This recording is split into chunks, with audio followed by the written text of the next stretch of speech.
striking woman leans against the cabin top of her sailing boat, smiling as you approach. Her green raincoat glistens with droplets.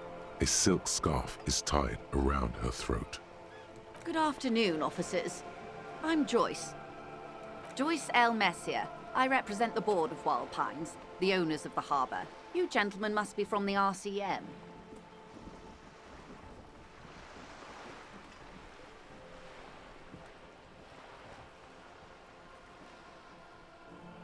Nothing, honestly. I've said it to every drunk in town, and you're the first one who's responded.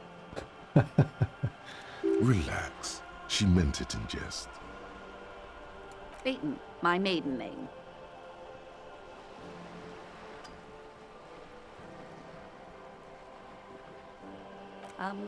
I meant you, the Revachol Citizens Militia, the police. I'm glad to see you here. I was dispatched to handle a strike, not a lynching. Anything I can do to assist the RCM in this matter, I will, gladly. That is good to hear, madame. My colleague will take the lead on this interview.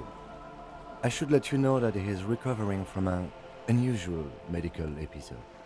Very unusual. But I can assure you of his ultimate competency.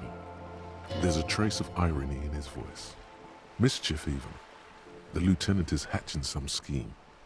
How interesting. I wish you a swift recovery. In the meanwhile, you have my full cooperation, and the full cooperation of the Wild Pines Group. What we do. I'm afraid I don't speak for Wild Pines as a whole.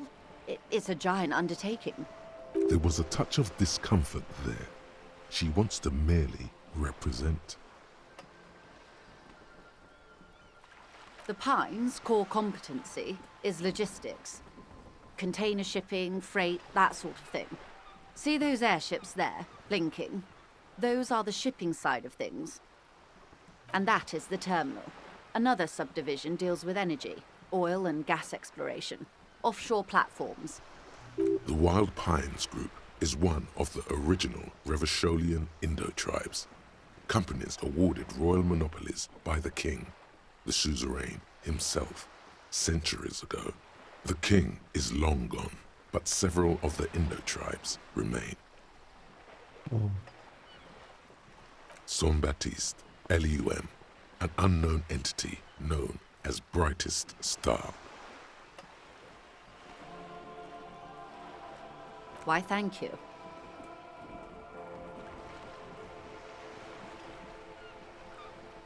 I'm not at liberty to discuss the company balance sheet, but I can tell you that last year, the company booked more than 20 billion real in revenue. A billion? What exactly is... It's a number, officer. A big one. It's made of 1,000 millions. A million is made of 1,000 thousands. Wow.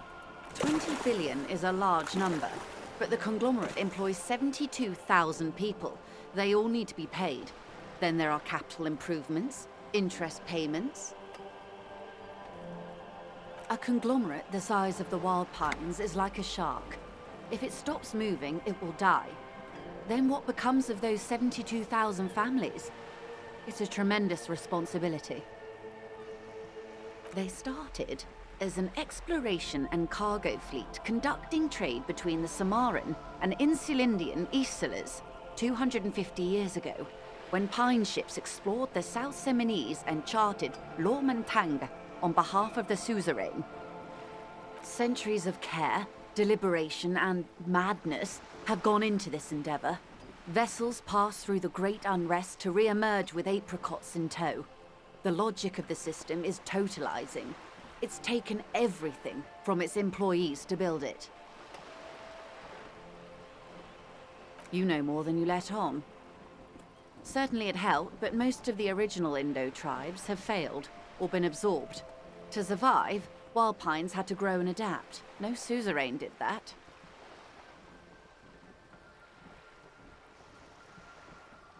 You mean aside from being the terminal's legal owners, who are responsible for moving 8% of the world's cargo? There are no minor cogs in the system. Each terminal must be accounted for, lest the entire system break. Every hiccup in such a system means thousands lose their jobs, the world over. I'm here to assure that doesn't happen. With your help, hopefully, says her warm tone.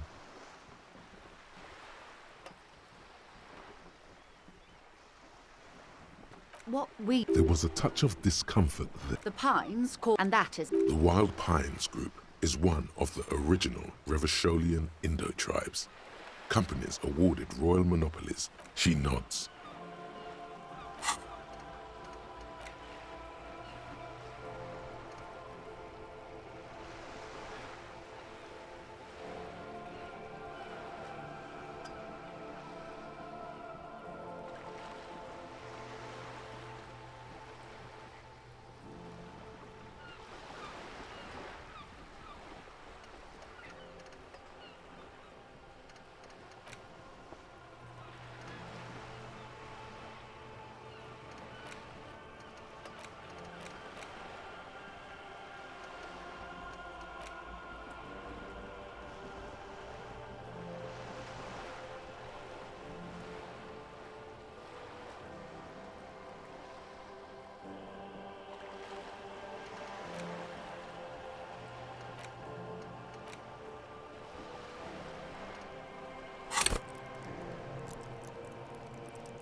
Why, yes I am.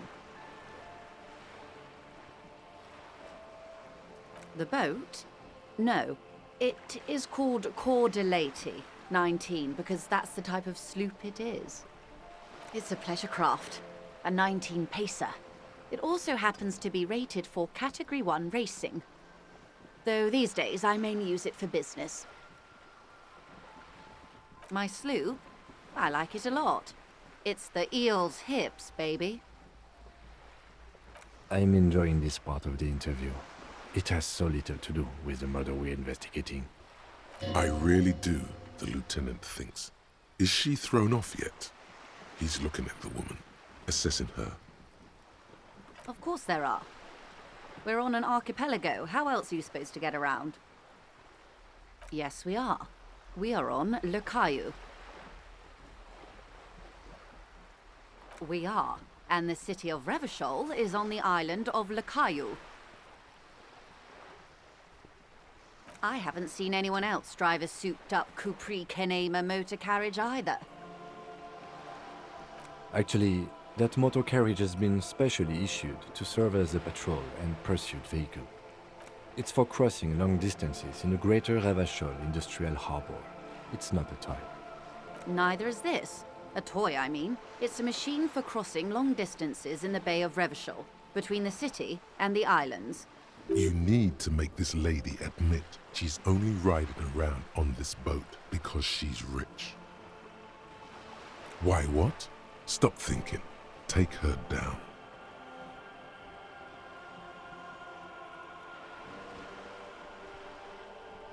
You're not? Okay then.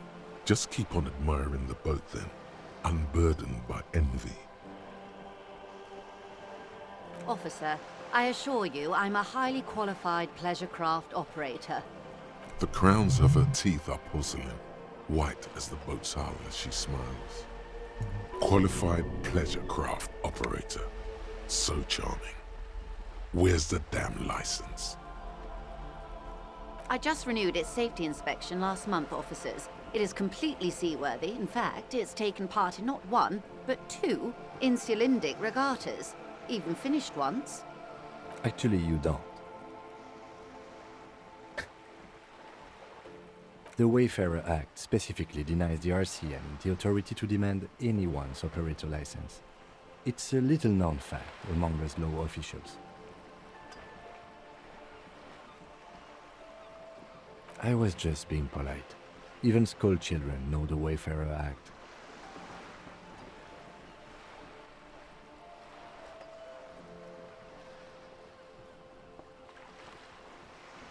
Unless it's their passport.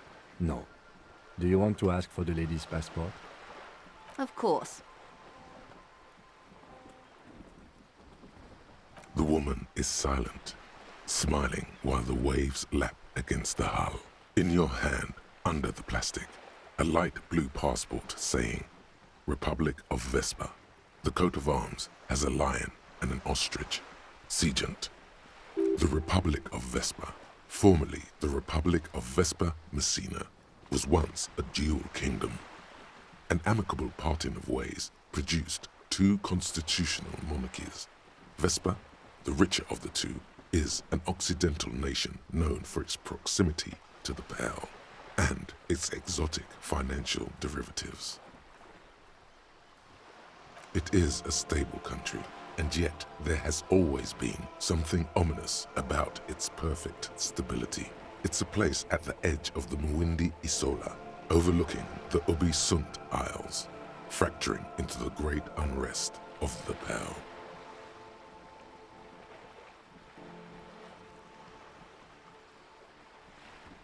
The woman, born in the year 3 in the commune of Revachol, smiles at you, face adorned with frown lines and crow's feet. The photo is recent.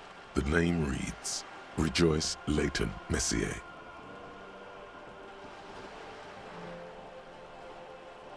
My husband is. I have dual citizenship. A Vespertine is handier when traveling. Yes, but please don't call me that.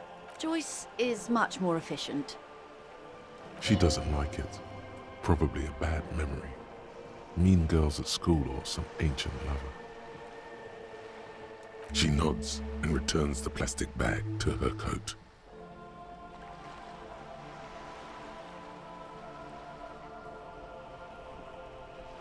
Good.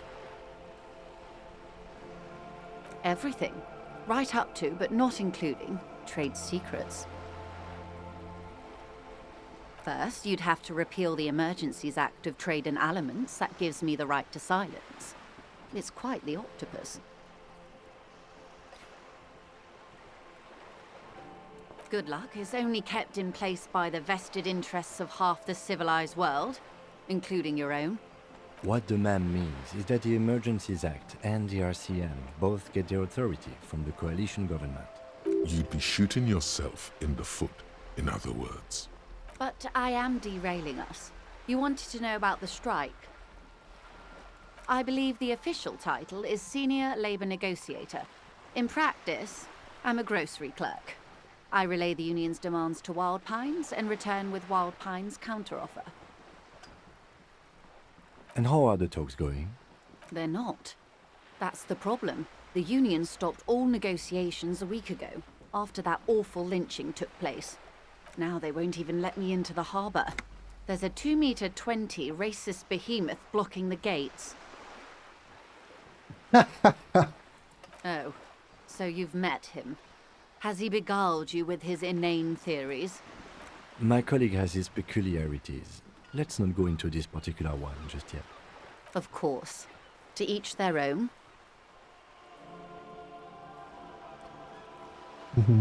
Because I don't want to be rude. Let's say I was not making the kind of progress I'd hoped for when I first arrived. And when did you first arrive? I arrived 3 weeks ago. Yes, in the middle of February. The bay was still partially frozen then. I prefer to do these things on site, like the RCM. But the strike began in December. I wasn't the original negotiator here. I took over after Mr. Gaumont hit a wall with Mr. Clare, the union boss. Mr. Clare refused to speak with Gaumont despite concessions he'd granted the union in prior negotiations. This isn't the first time the union has gone on strike. Heavens no. There have been 2 prior strikes. Both times the union won significant concessions, including overtime pay and a medical plan. This time their demands are more, I guess you could say, aggressive. Ludicrous even. It's meant. There are leaflets everywhere, and banners. What did they say again? Oh yes, every worker, a member of the board. Most of the workers probably don't know what that means.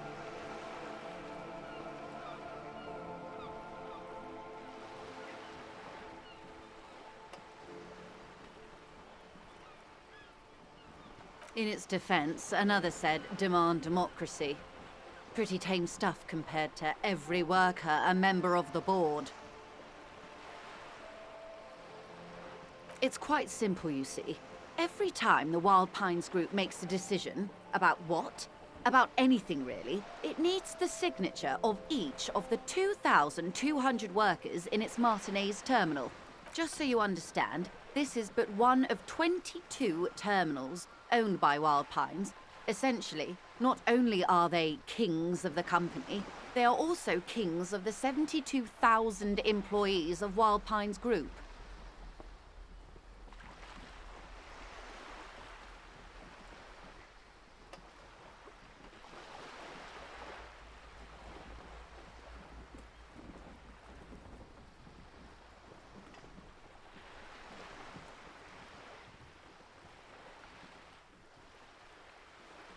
They're having a blast. But how can they afford it?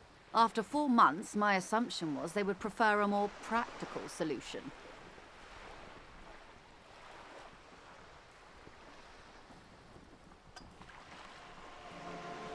Oh no.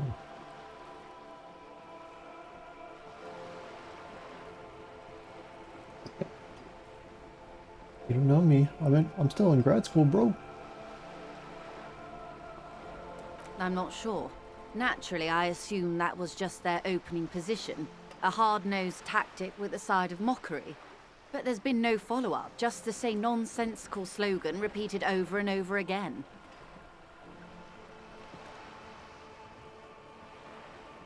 Oh my.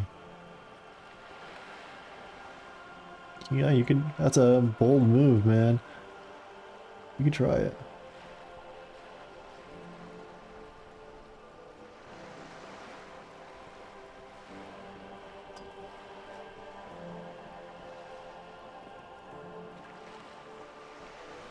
And now, people are getting lynched, I hear.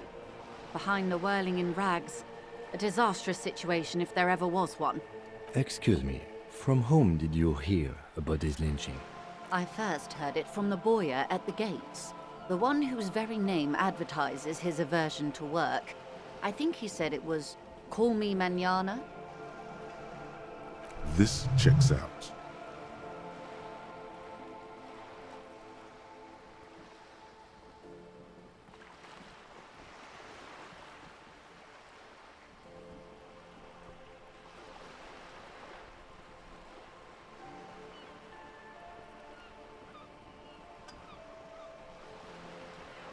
Mr. Clare told him to...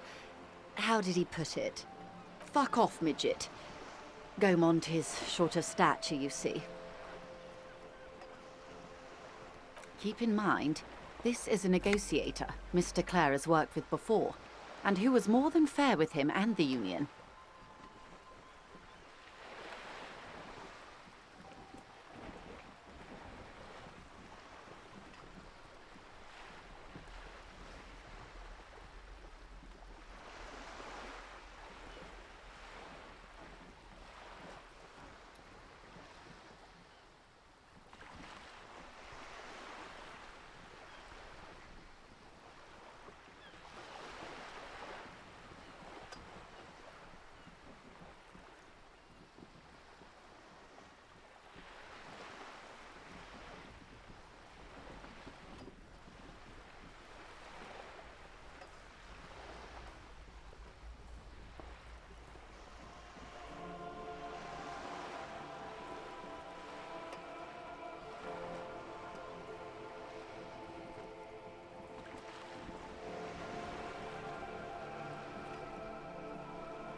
The scabs.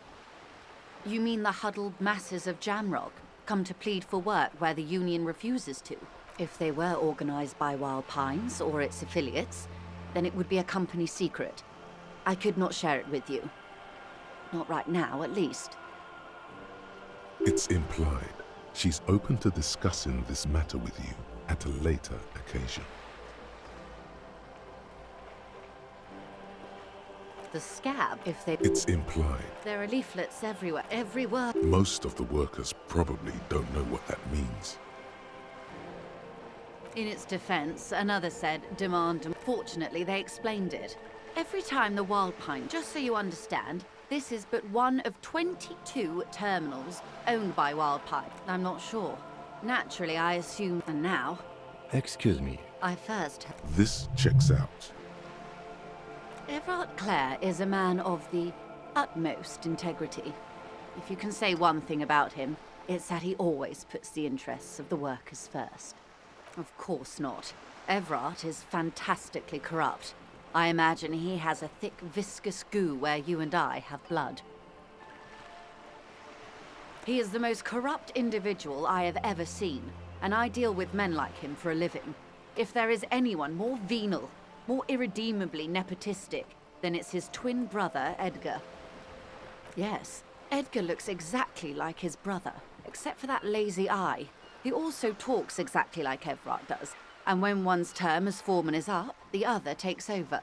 It's how they circumvent the term limits, you see, with a funny little switcheroo. While in office, they've embezzled God knows how much of their workers' dues. The Débardeurs Union was once a perfectly normal institution. 20 years ago, anyway. It must not have been easy to establish under the Emergency Act, but they did it.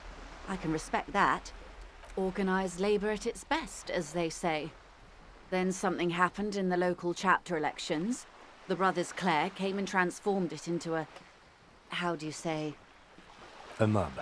The Débardeurs are a crime syndicate. Sad as it may be, I suspect we'll be forced to cooperate with them. Refreshingly honest, officer. The company has tried appeasing in the past, but I'm afraid our concessions have only emboldened Everard and his brother.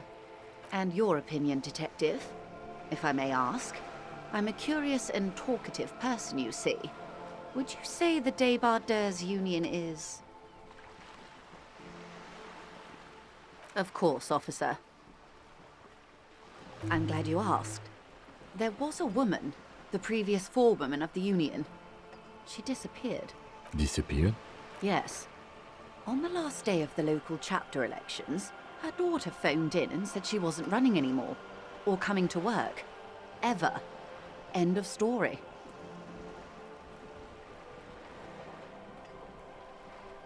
Indeed. The company suspects foul play, but there's nothing they could do. It was a union matter. The point of the presentation is, these kinds of things happen around the Clares. Watch out when you're dealing with him. Thank you for your concern, ma'am. We'll be just fine. Of course. How else can I help? Quite a few. The information I'm to share with you includes sensitive trade secrets. For the sake of my employer, I have to ask for your names and badge numbers.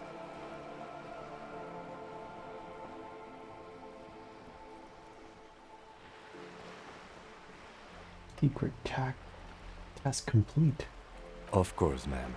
We should have introduced ourselves.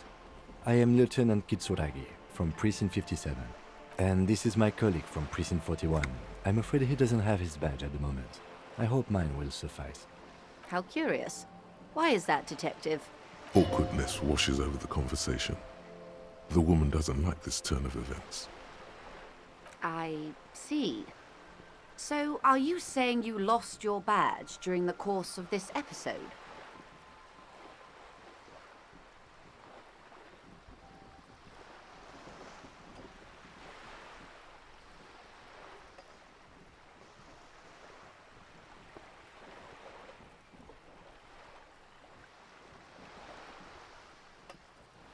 Oh dear.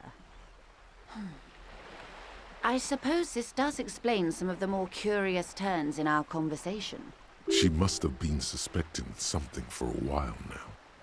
As I said, ma'am, His technique may be very unconventional, but he is an officer of the RCM. Of course, I sympathize, but I'm afraid I simply can't share anything more until I've seen that badge. She's a professional negotiator. She should be open to some sort of mutually beneficial arrangement. She's a negotiator. Just float a favor at her. Insinuate. I will be frank with you. If I'm going to break protocol, I need to be able to justify it to my superiors. They're going to want to see something very tangible.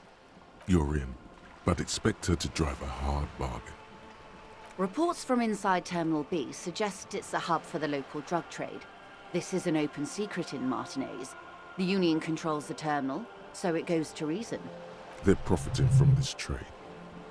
The company has tried looking into this matter before, to no avail. Perhaps someone with your authority and resources might turn over the right stones. Or you can recover your badge, though if I may be blunt with you, it sounds like that may be a lost cause. Detective, a word in private before we continue. What's this? We're getting reports of normal, reasonable, temperate, political opinions somewhere in Martinez.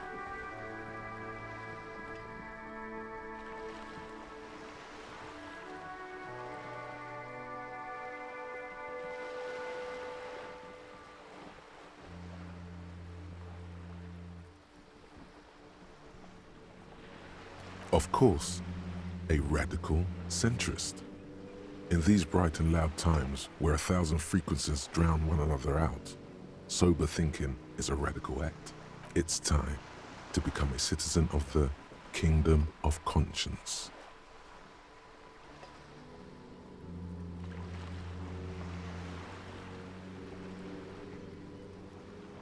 It is not a place. It is a moment in time that can only arise in the right circumstances. In all of human history, it's only been achieved a handful of times. Incrementally. Yawn, you'd get there faster with a little speed. History's greatest catastrophes have been brought about by people trying to make the world a better place too quickly.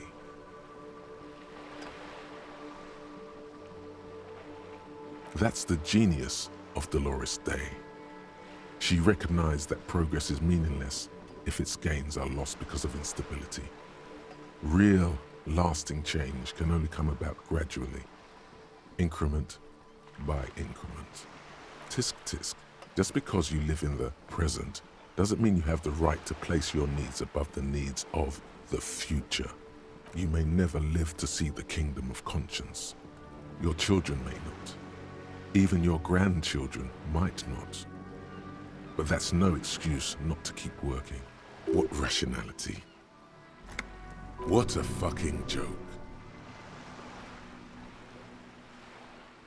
Do you believe the status quo is preferable to chaos and bloodshed? Then you've never lived through real chaos.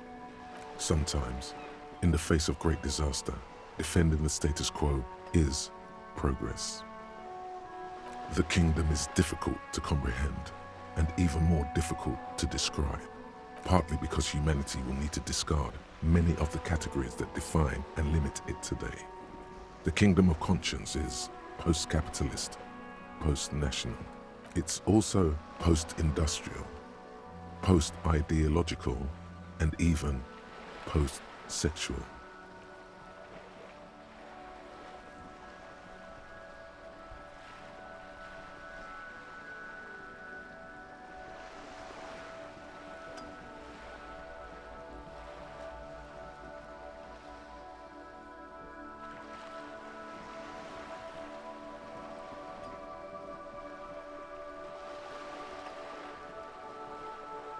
Slow down, Mr. Reasonable. Did you miss the part about compromising and taking things slow? That's right. Remember, real democracy is just around the corner for Revachol. When that real democracy kicks in, a long time from now, We are all going to be so much happier.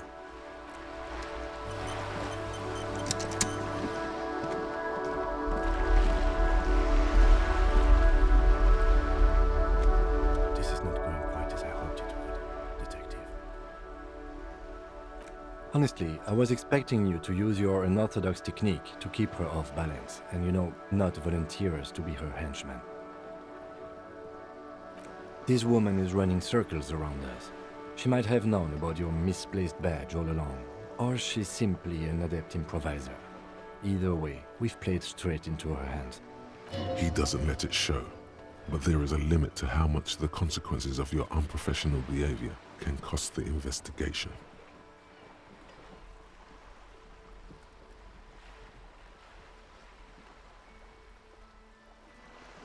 Oh, that would be fantastic, but do we have the time? The world is large and your badge is 8 by 6 centimeters. The situation might have changed drastically by the time you locate it. Time is of the essence. You could request a new one from your station, but that would literally take months.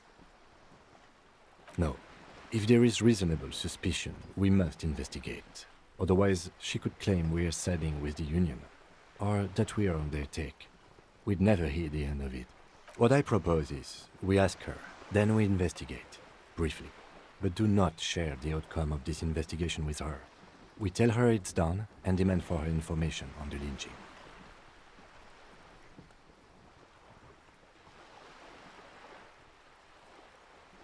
I'm sure you will, Detective.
You're back.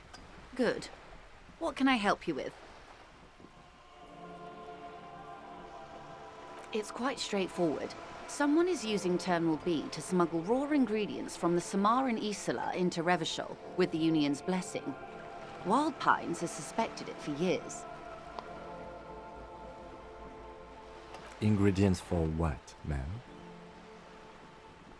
Meth and dextroamphetamine, GBL, and various synthetic psychedelics. Honestly, it might be quicker to say what you can't make from the stuff. Yes, after they clear the terminal, we lose track. The actual production is taking place at various sites in and around Jamrock Quarter, north of here. Wild Pine seems to be well apprised of the local drug trade, ma'am. Do you mean to say the Union also produces the product? Sells drugs, I mean? We're in logistics. It's our business to know. And no. As far as the company knows, the Union does not produce it. They transport the ingredients for a cut.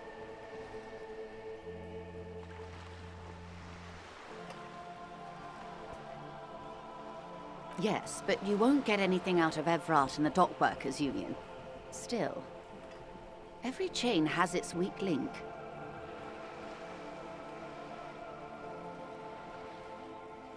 The handoff. The motor lorries at the roundabout.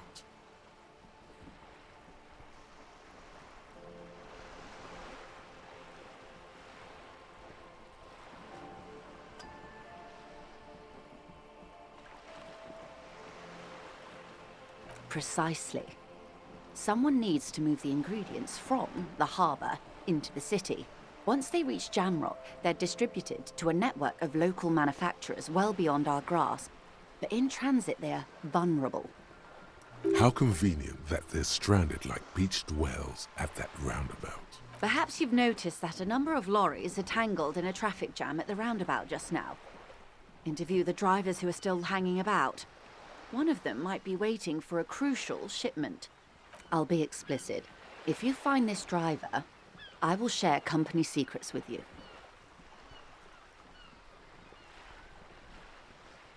No. We asked East Motor Track to raise the drawbridge. The road company is a partner of one of our subsidiaries. However, this is a limited time opportunity. Once the complaint has been processed by the trade committee, they'll have no choice but to lower the drawbridge, and the operation will continue. Thousands of litres of raw ingredients will pour onto the streets of Revachol. Not the east across the river, but the west. The vulnerable, the weary. Well, at least this solves one mystery. What is that, Lieutenant? Why I had to call East Motor Track and beg them to open a drawbridge for me. I'd wondered since I first drove in, on my motor carriage. I am sorry for the inconvenience, Lieutenant Kisaragi, but we need them trapped here. This is a unique opportunity. I'm sure you understand. How do you think they're financing this strike? There are thousands of unpaid dock workers going strong for the 4th month straight. There was a shakedown of local businesses preceding the strike. Many were squeezed to bankruptcy to fund it. With all due respect to these desert cacti, the contents of a few cash registers cannot provide for 2,000 men. The local businesses can scarcely provide for themselves. Precisely. Smuggled out of that very gate at night, most likely, then loaded onto lorries and driven to Jamrock. You simply need to find one driver who will open up to you.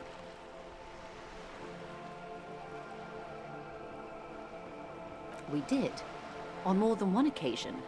Apparently, there's some sort of inter-precinct disagreement about whose jurisdiction this area falls under. We know the company has launched its own probe into the union's alleged involvement. We also know it's come up empty. It's not just the RCM. No one's been able to find any hard evidence. Well, here's your chance, officers.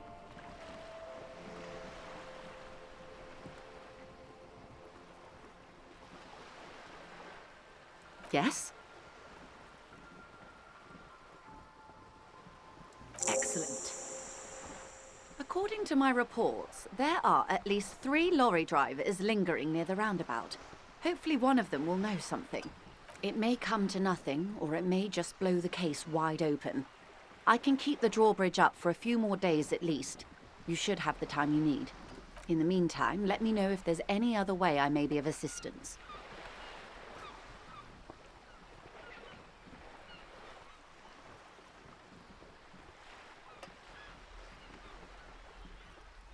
This reality. Yes, reality is your side case. An experimental side case. Ah, yes, the episode. Sounds like an acute case of encephalopathy now that I think of it. Don't be phased, madame. He functions perfectly well. He only needs a lowdown on all of reality. We may be here a while then. Ask away, officer. I'll help however I can. All right, we're in. I know these all look good, but begin with the first, okay? We're in Martinez, baby. Martinez is a district of Revachol. A very small district tucked away near the industrial harbour, north of the 881 and Jamrock. You would be excused for not knowing about it. Unimportant, they say. Forgotten, even. Shelled to smithereens during the Revolution. It has its charms, just not this time of year. I'm not a good ambassador. I've only been here once before, as a teenager. Not a lot has changed. There are ruins, a terminal, fishing boats, reeds, boys with boxy shoulders. This place used to be a province, a workers' resort before the city swallowed it and the artillery did its work. The reeds are the real star of the show here now. The further down the coast, the wilder it gets. It's not really a sea, it's the Bay of Revachol, and the bay feeds into the ocean. Yes, we're on an island in an ocean, the world's largest body of water, the Insulindic. Known to the early Revacholians as Les Immensités Bleues, the blue vast, lukewarm and unknowable, flowing in and out of sight. Caillou, as you already know. Imagine a pebble. A smoothed over pebble amidst a great blue sea, misshapen, cracked. The cracks are the river Esperance.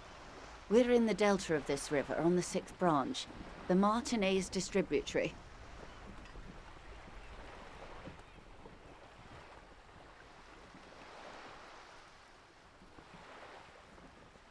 It is clear this pebble is of enormous value to her and to humanity at large. Revachol? Revachol is what you call a city, the great kind. As if it's self-explanatory, beyond patriotism, a fact. History detective. They built this city to resolve history. Our part in it, at least. Our centuries. The nations of the Occident, or migrant workers from Semenine and Ile Marat, depending on your creed. In the DeLorean century, 380 years ago. They say it's where the terrible questions of our time will be answered. The tensions are highest, the fault lines deepest. By that I mean conflicts. Ideological conflicts. The stuff of men. We are standing on a fertile, self-sufficient island able to sustain up to 200 million people in the middle of the Insulindic Ocean, the world's connective tissue. It's where the money is.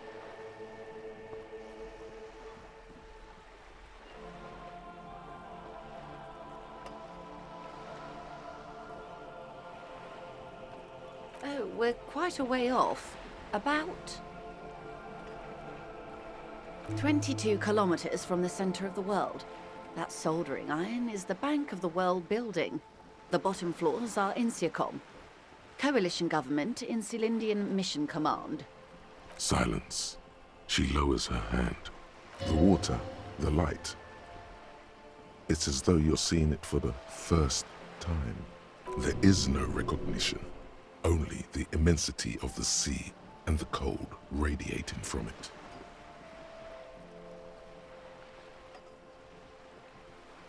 We are where we are. I have no truer answer to give, unfortunately. This is a RPG.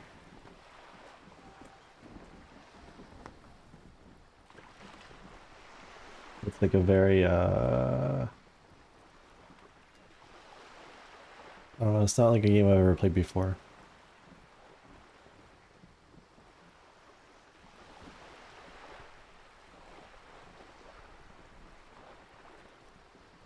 This is one thought you need to complete. Where are you? Was there something else you wanted to know? I remember something about a lowdown. This has been informative. Thank you, ma'am. I'm sure my memory-impaired partner has many more questions to ask, about even more fundamental aspects of reality. Might I suggest not asking them all right now? Ma'am, Messier will be here later too, and tomorrow. Isn't that true, ma'am? Absolutely. My commitment here is long-term. It's better not to eat all your candy at once. Indeed. I'm always at your service. Glad to have been of assistance. The little that I know. Anything else? Is what you want to say, but it isn't that easy. Look at that lady. Take a gander. Squint your eyes, bub. A well-kempt, yet tastefully short bob of dark hair. Despite the first hints of grey, she's elected to keep it au naturel, shaped into a permanent wave, late 40s style, while dull orange pearls hang from her earlobes, red from the cold. Her light green eyes scan you, full of knowledge and worry, wealth and all its possibilities. These are the kind eyes of the rich man that seem to say everything is possible, within reason. Now look at you, you misery-clad simian, barely able to tie your own laces. Your armpits are lakes, a scythe of booze precedes you. Your hair sticks to your forehead and your underwear feels uncomfortable. You're poor, poor as balls. You can't ask this person for money. You're too.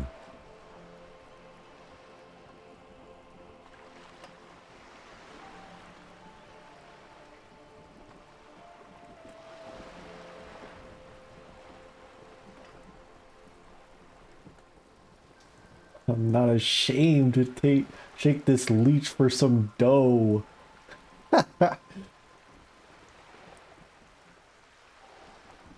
I'm considering asking this very rich woman for money. She's on a boat.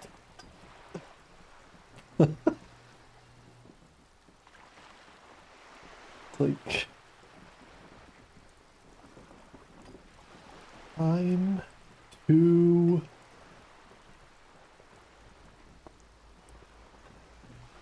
I'm not ashamed. Yes, you're too ashamed to ask this person for money. Too scared to belittle yourself in her eyes. Those half-precious stones of Odinel. As I was saying, if there's any way I may be of assistance, please don't hesitate to ask. Say it. 58%. Oh no, do I ask her? I'm gonna ask her. Oh. I am sorry. It just doesn't come out of your mouth. What does is surprisingly eloquent, really. The last one, not the first three. Those are ape speak.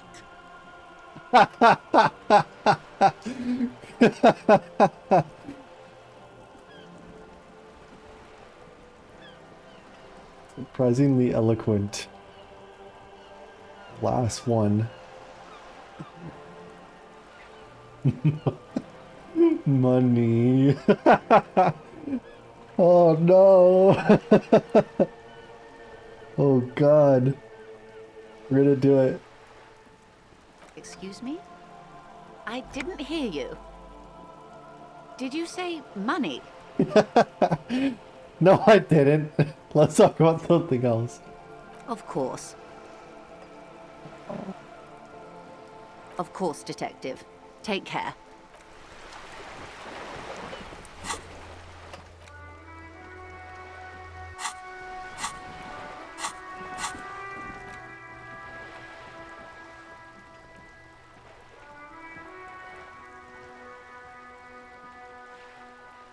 Revachol Special Administration Region, Lake Caillou, the Insulindian Ocean, Coalition Government, Insulindian Mission Command. Name after name, and none of them is familiar. They seem real, but something is wrong. You feel like a kid looking at stickers on a fridge. Vivant, Apricot Company, World Games 34. You can see your hand reaching out for them. Scratch at the corners. See if they peel loose. This feels like the most important of all the thoughts. The one you truly must complete. No.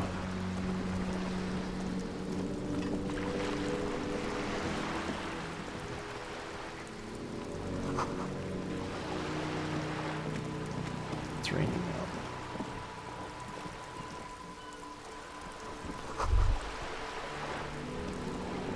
Can we go up here?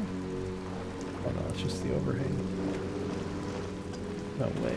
Yeah, you better keep walking. No. There's so much stuff to do. I don't have much time. It's already 5:30.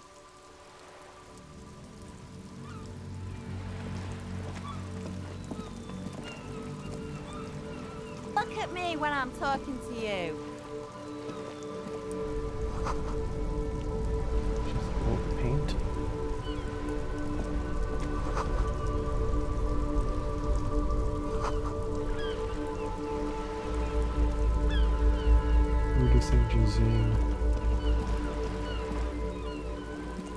Hey, A sturdy metal door guards the southwest entrance to the apartment building.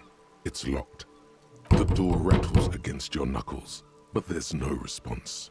The door rattles again, but this time you hear an elderly woman's voice calling out from inside. Stop banging on the door! I'm not letting any more strangers inside.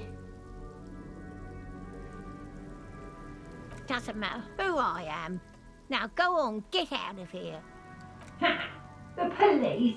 Everyone knows the police don't come round here. No, I already told you. I won't be responsible for any more strangers getting into the building.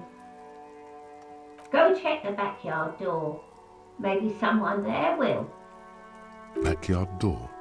There must be another entrance to the east. Madame, I assure you, we are real police officers. There is no reply. Just faint, sweeping sounds inside. A sturdy metal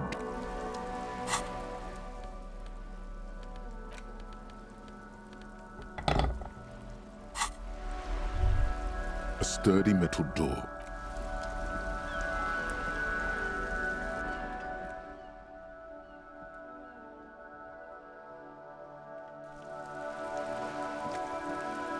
A sturdy metal door.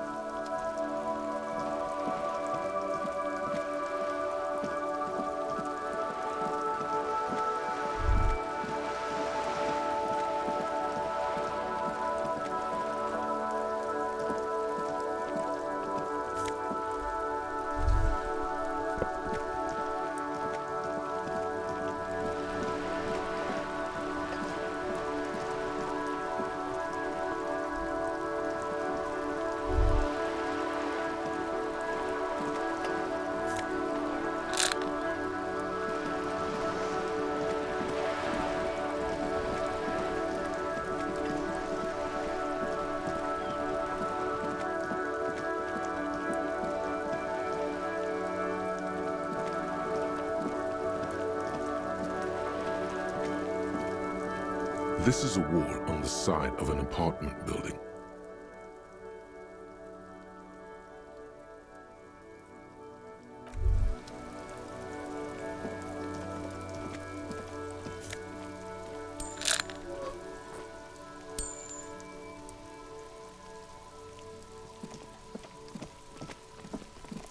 Yes.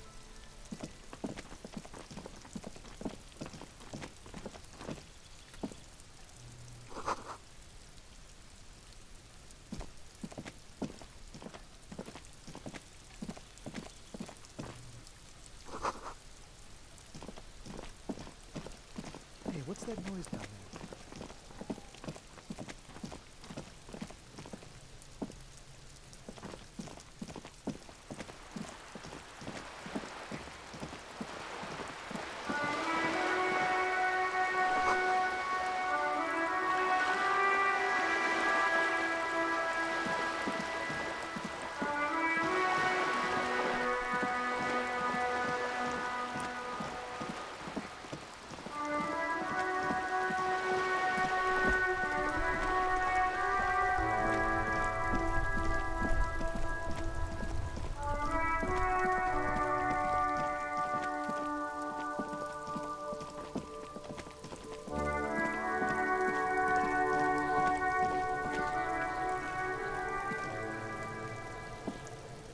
Cuno's got this!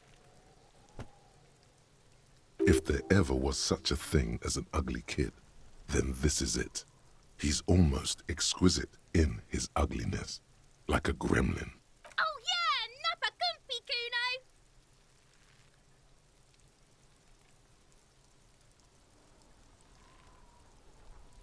Can't talk, pig!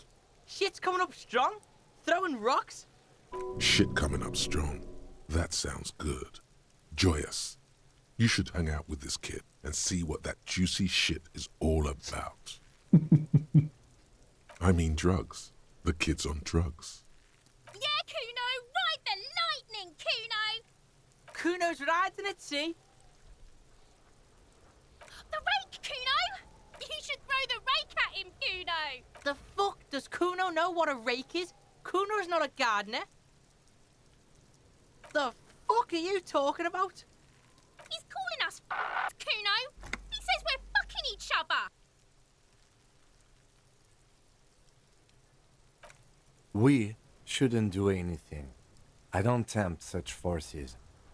You will see. The language these kids are using, pure unfettered id. There will be no reasoning with those creatures. Fuck no! Cuno doesn't buy that shit. Fucking entrapment shit.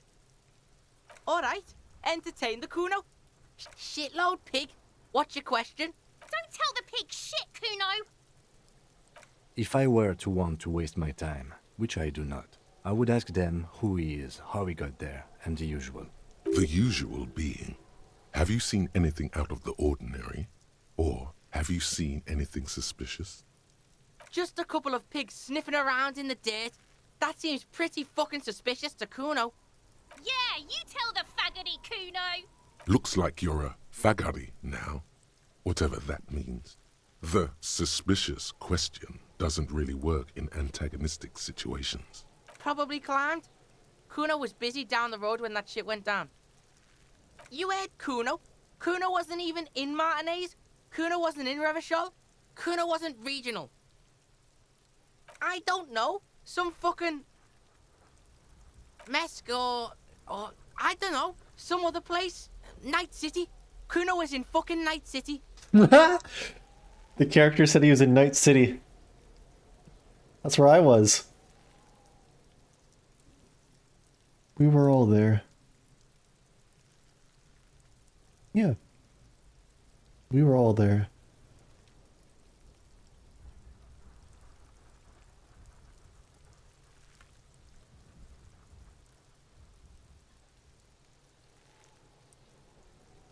Okay.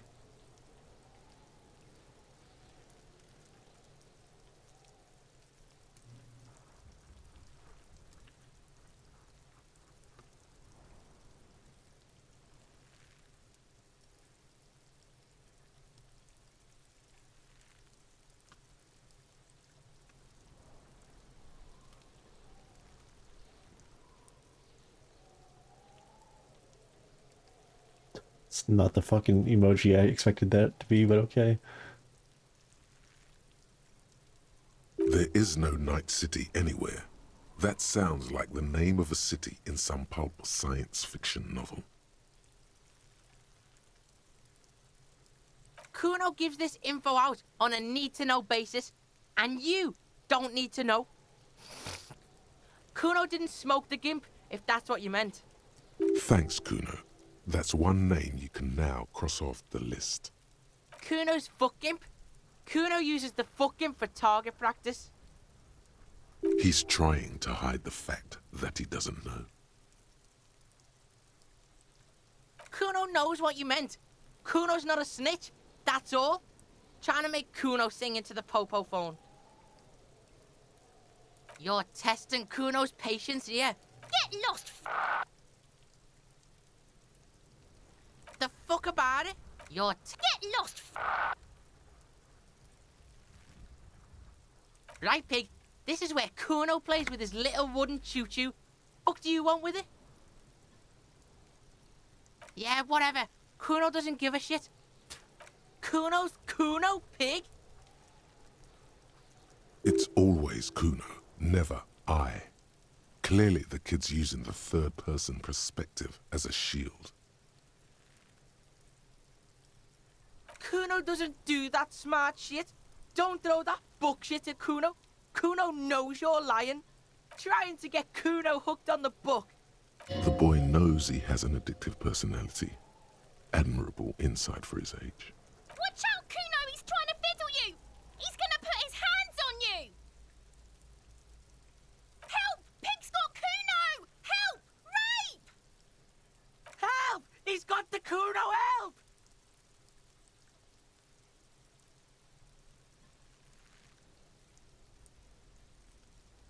Help! He's digging his dick out! Escalate, Cuno! His dick is out! You're afraid! Pigs in eating, Cuno! Somebody, please! How did we get here? How did this happen? This makes no sense. There may still be a way out. Just appeal to his reason.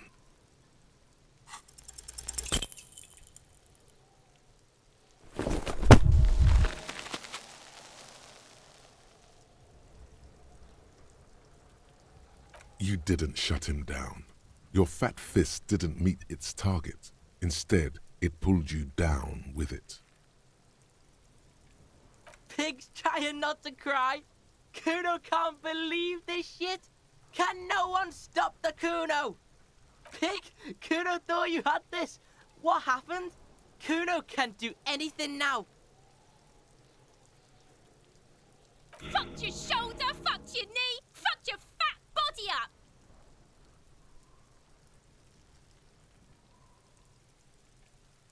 No.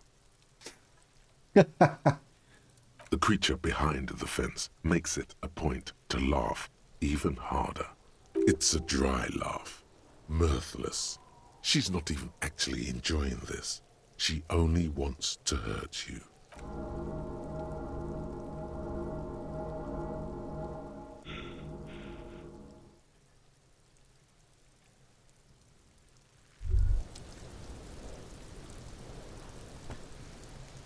Despair creeps into you, getting fat on your weakness. Whatever noble intentions you once had as a police officer, it's eating them all up now. You're still coming up with sentences. That's a step up from total annihilation, right?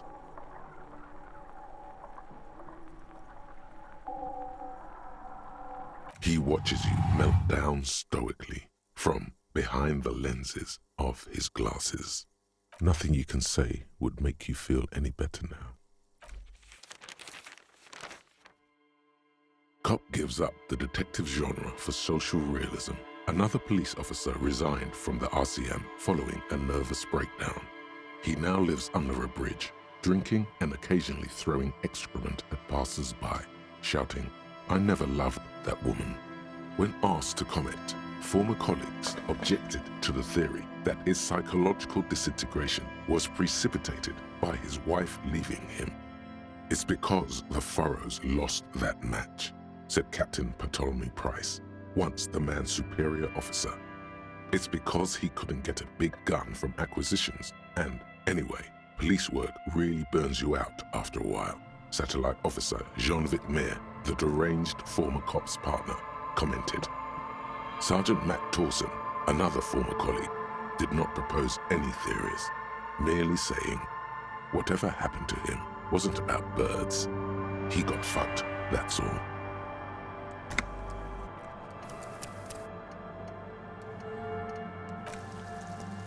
Continents.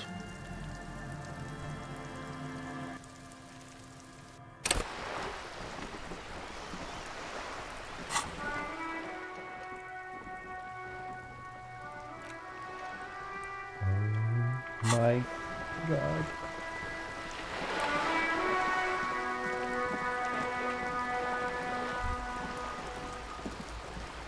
This is not going quite as I... Honestly, I was expecting you to use your unorthodox technique to keep... This woman is running... He doesn't let it show, but there is a limit to how much the I'm sure you will, Detective. No. What I propose is, we ask her, then we investigate. Briefly.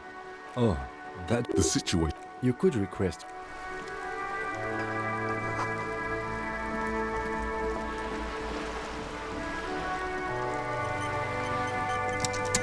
You're back.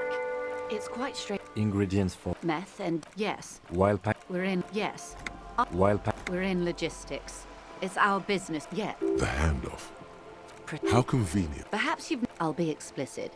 If no, this is foul. Well... What is... Why I had... I am sorry for the inconvenience, Lieutenant Kisaragi. We... Well, here's your chance. How do you... We'll... Precisely. Smuggled out of that very gate. Yeah? Excellent. It may in the mean until you come up with something at that intersection. She simply nods. Is what you look at that lady? Why, yes. Tucked away under that sturdy green raincoat, almost rustic in its simplicity, a silk shirt and matching scarf around her gentle throat, while dull orange, these are the within reason. Now look, you're poor as balls. You can't ask this. Yes, you should be able to take care of yourself, not grovel at her beautiful feet, dishonoring yourself and your organization. As I was saying, if there's any way Voila, you're doing it.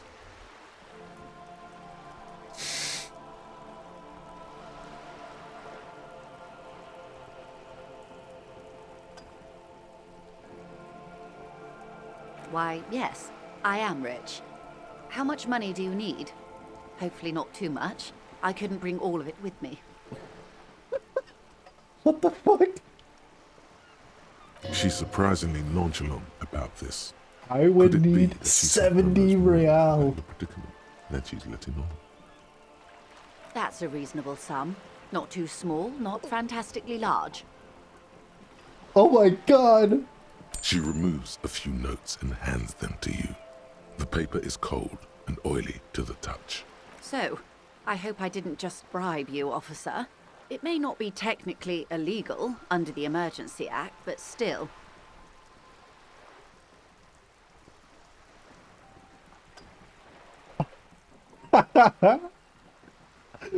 What the fuck?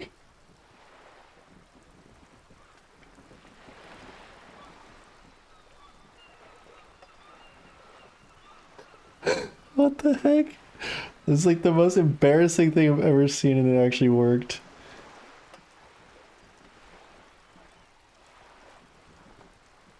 I'm your little peon now. You're right, ma'am, that donations are permitted under the Emergency Act, unseemly as it may be, as long as they are properly logged with the precinct. Which he most certainly will do. Now, how else can I help the RCM today, besides supplementing its salaries? This reality. Yes, an experimental side case. Ah, Don't be fake. we may be. All right, we're in. I know these all look good, but begin with the first, okay? We're in Martinez, baby. A casual term of endearment popular among the 50-plus crowd. It's a disco holdover, pay it no heed. Aren't we all? She refers to your corresponding ages. Martinez is a district of Revachol. You would be excused for not knowing about it. Unimportant, they say. I'm not a good ambassador. This place used to be a province. It's not really a... Yes. Known to the vast, lukewarm and unknowable. Caillou. It is clear, and to humanity at large.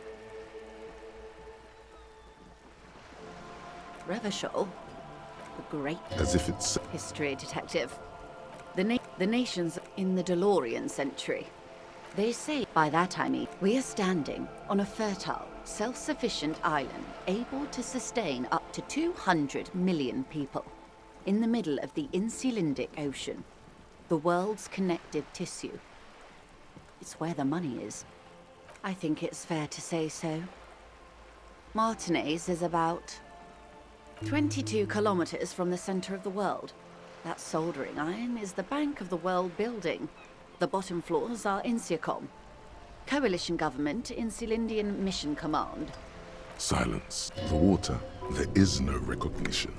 Only the immensity of the sea and the cold radiating from it. She observes your eyes scanning the horizon, then breaks the silence, slowly. This is one thought you need to complete. Where are you? Was there something else you wanted to know? I remember something about a lowdown. This has been informative. Might I suggest... Absolutely. My commitment here is long-term. It's better not to eat all your candy at once. Indeed. I'm always at your service. Glad to have been of assistance. The little that of course detect. It's clear you like the hard stuff, Brota.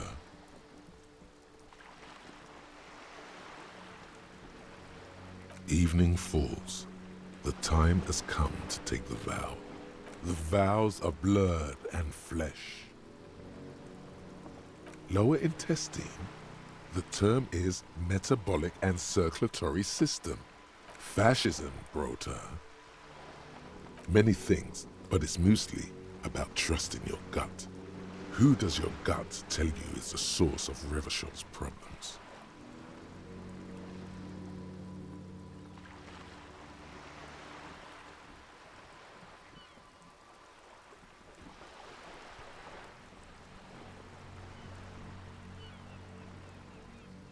Quit stalling, Bruta.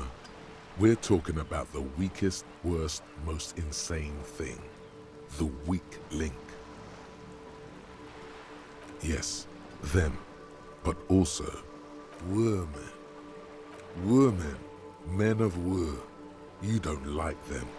They're insane. Their idiocy needs to be scrubbed off this world with rubbing alcohol. Women need to go back to the fucking kitchen.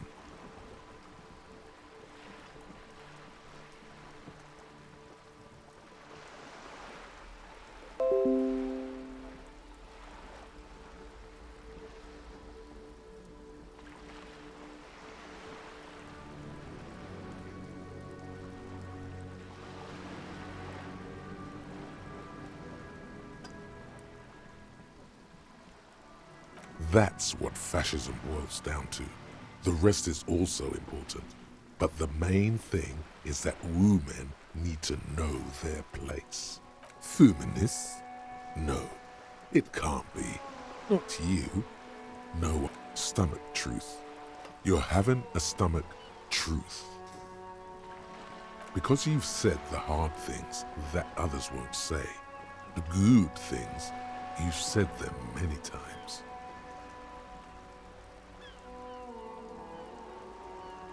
Okay, yes, let's call it that. Good thinking. That sounds much better. Traditionalism. You like the sound of that.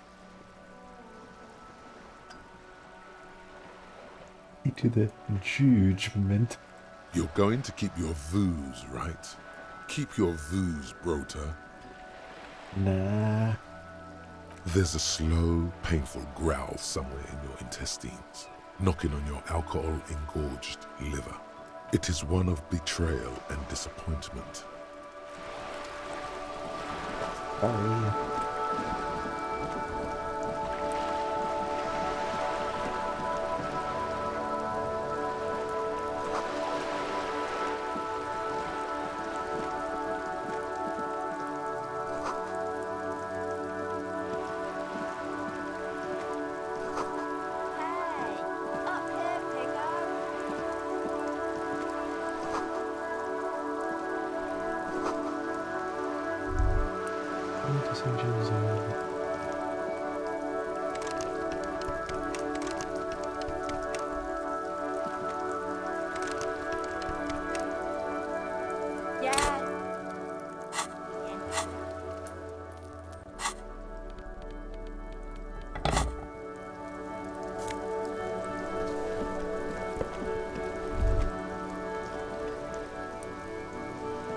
A sturdy metal, the door rattle.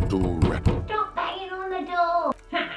The police! No, go check. Backyard door. Madam. There is no reply. The door rattle. Stop banging on the door! Doesn't Ha! The police! Everyone! No, go check. Backyard door.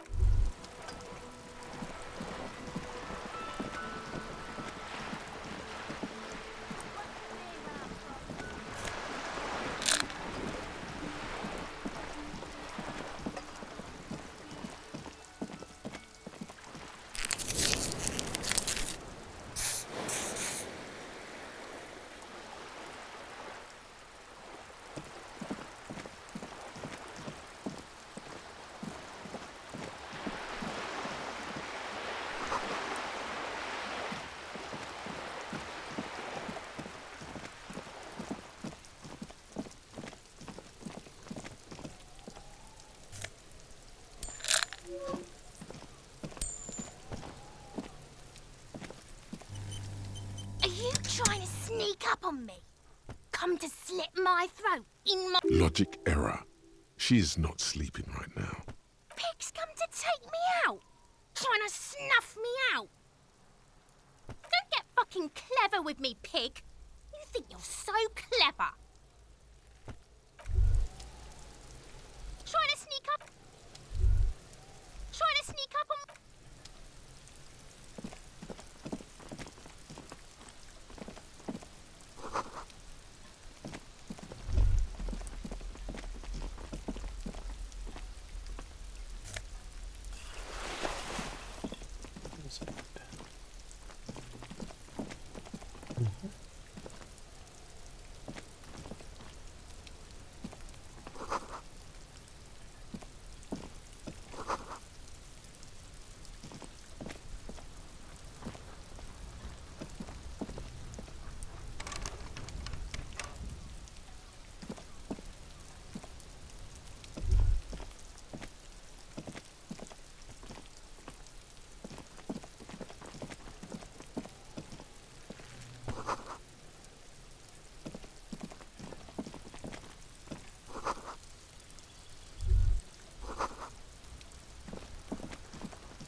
Yeah, what's that noise down there? You see a young man on a balcony nursing a cigarette. His eyes have been following you for a while. Not looking for any trouble, officer. There's no trouble. I'm just speaking in a lowered voice. I don't want to be seen talking to the gendarmerie, if that's okay. I just want to finish my cigarette. Don't let him go. This could be your witness. The balcony has a great view of the whole thing. Is it really that important? Like a nervous cat, he keeps stealing looks at the neighboring windows. All right, but make it quick. Once I finish this cigarette, I have to run. I'd even go so far as to say that the view is a little too good, my dear gendarme. Do you have an estimate of when the body will be taken away? We will remove the body as soon as possible. Now tell us, where were you last Sunday? Oh. You already asked me that, didn't you? Wait, is someone else investigating the lynching? No, not you two. Some more muscular type. And when did you speak to this more muscular gentleman? Last week? I don't know. Look. He's an actor declaiming a soliloquy. See how you hang on his every word? You didn't answer the question. What were you doing last Sunday? I had a friend over. He was my Sunday friend. A Sunday friend? How intriguing. He doesn't reply, gesturing no with his cigarette. In the neighboring windows, you can see faint reflections of his silhouette, all from different angles. My name? My name is Martin Martinez. That's definitely not his real name. No, of course not. Could you please lower your voice? I'd even go so far... We will remove... Oh. Wait, is someone else investigating? No, not you. Some more... And when? Last week... He's an... You did... It was my Sunday friend. He doesn't... No. We won't. Now, if you'll excuse me, I really need to get going.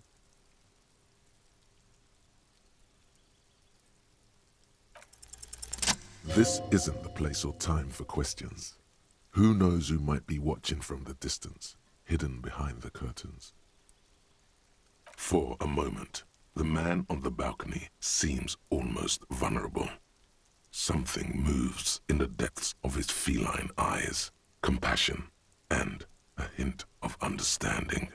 I am sorry, but I really don't have the information you're looking for. But, hold on, what's that? For a split second, his hand lingers, as though gesturing towards a stone, placed right next to the front door. It's a sign. Good luck with the investigation.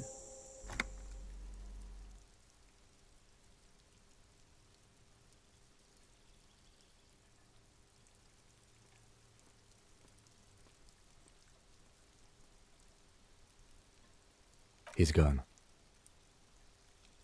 No point in running. Tenements like these often have multiple exits. If he doesn't want to talk to us, then he'll know how to hide himself. He could be a witness. Him or his Sunday friend. Either way, we need to look into that muscular type who's asking about our case. He did leave us a sign. Did you see that? He wanted to draw our attention to that stone right over there. If we find a way inside the building, we can ask around for his apartment. A stone, like any other, lying in a whirl of sleet and mud. There's a key beneath it, rusty from the dirt. This must be for the front door. Pity he doesn't have the apartment number on it. This building has many apartments and the man can be in any of them.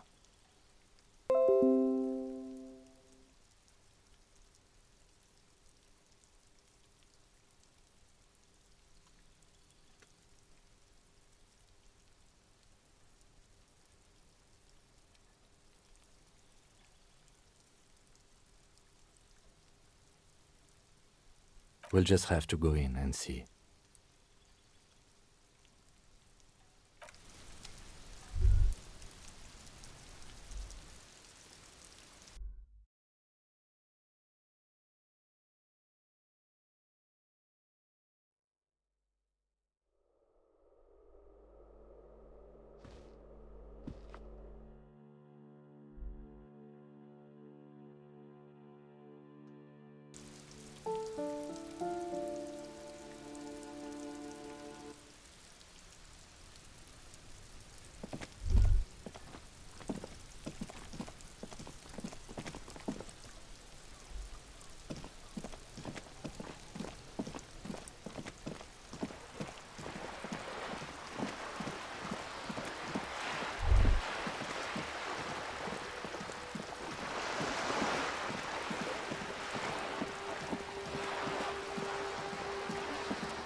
This coin-operated viewer is facing south. The instruction manual says to insert 25 centimes and pull the handle while looking inside. Then use the focus knob to zoom in if necessary. Why place a tourist attraction in the middle of such poverty? There was a revitalization project in '49. A design studio tried restoring Martinez to its pre-war glory. It didn't stick. They got as far as the street lamps and the statue on that intersection. Then something went sour. I suspect that something was Évrard Claire, the union leader. He muscled them out. It's how it usually goes around here. We should have done something about the union 10 years ago. That ship has sailed, officer. Your money disappears into the coin slot. A clunk, the ring of metal. The curtains on the display open. You lean in to catch the view.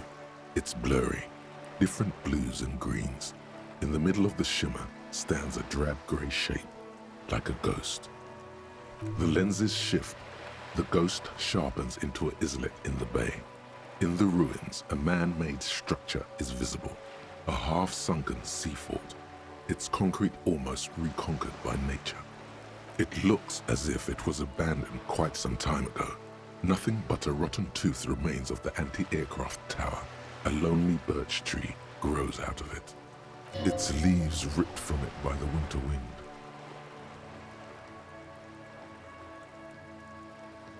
The little brave birch tree seems to wave back in the wind. Really? I don't have the eyesight to make it out.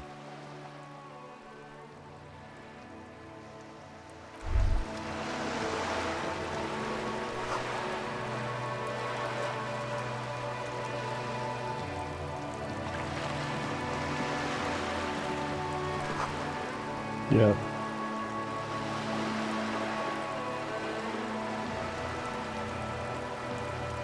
Sorry, I can't hear you right now. What's up?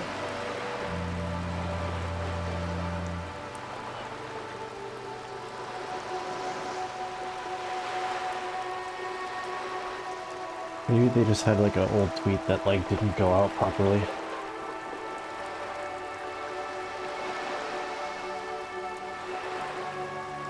That's just a hint at Elden Ring coming out.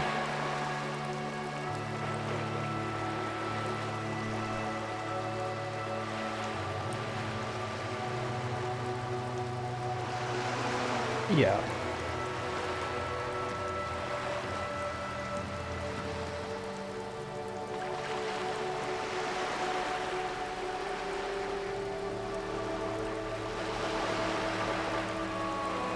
Oh, whoops. I dropped my amazing story on this big floor.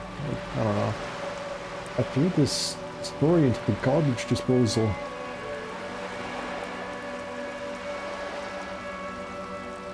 Haha!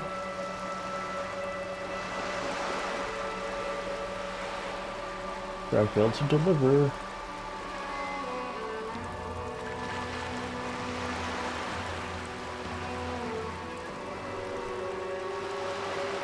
I love it.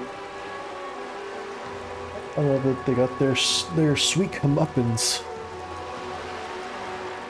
Them comeuppance taste good. There's another one.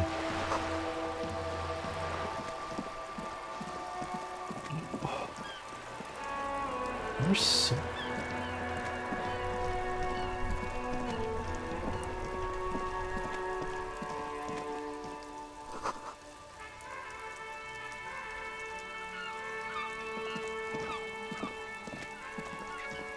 You see a set of tire tracks in the brown slush that covers the plaza mosaic. No, these tracks are not interesting at all. Let the street sweeper just sweep them away. Cop habit. You look at everything. This isn't case-related, you think. Hard to say. Your vision is blurred and you're having difficulty concentrating thanks to your relentless hangover.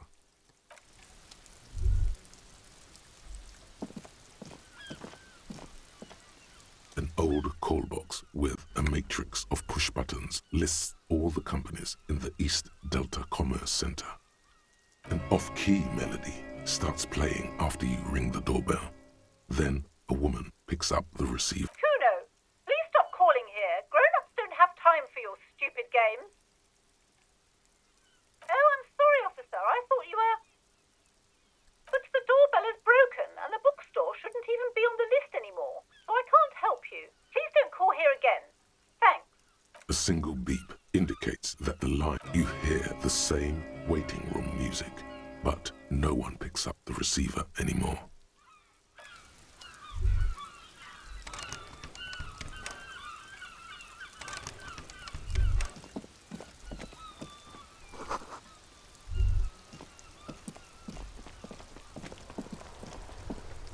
This Post Lavatorie mail collection box has been heavily vandalized with graffito.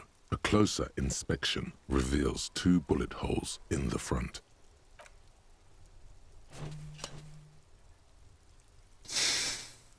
The box seems happy.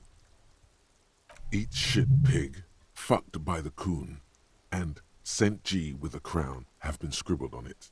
Jenny is a whore, and best set mailbox also.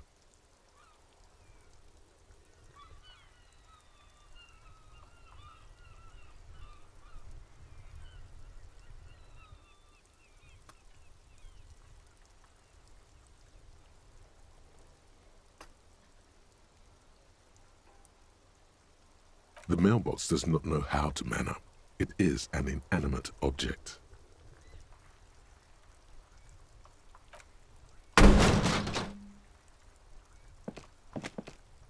There is a hollow, saddened ring as you kick the Lavatorie mail collection box.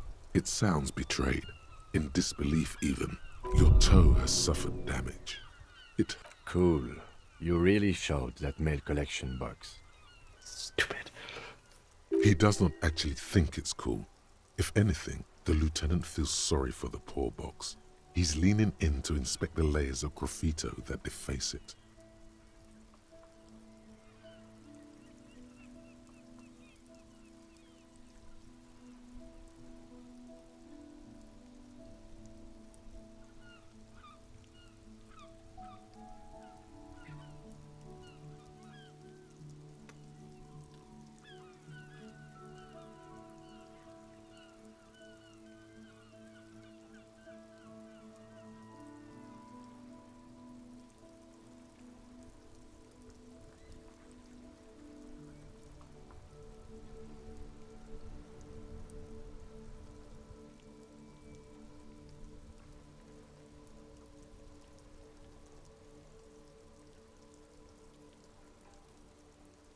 I don't.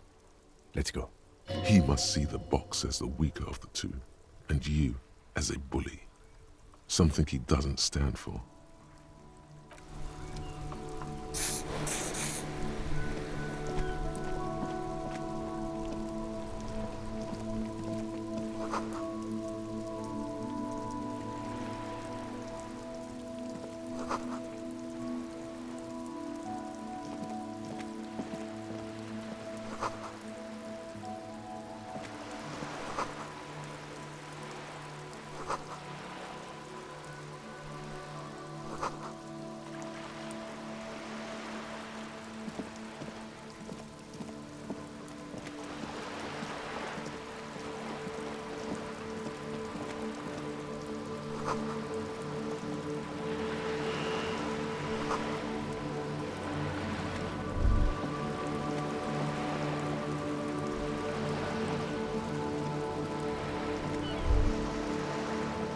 This coin-operated viewer is facing southwest.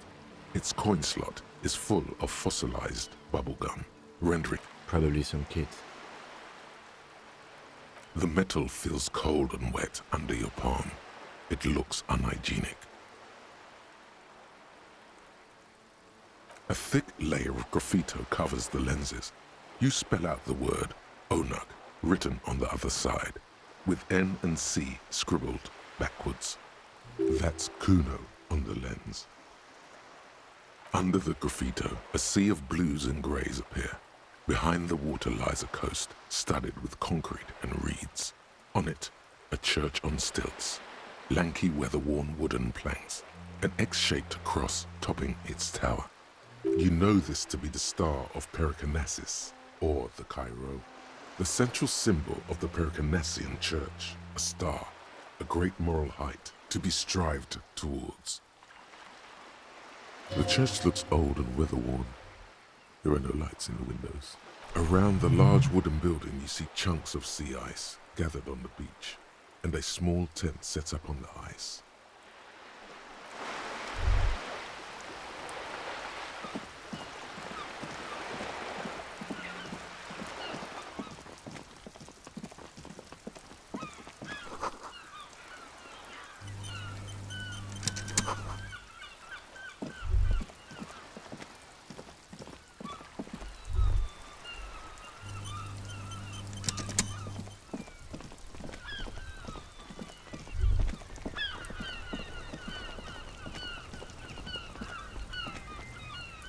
I can't believe it's snowing again.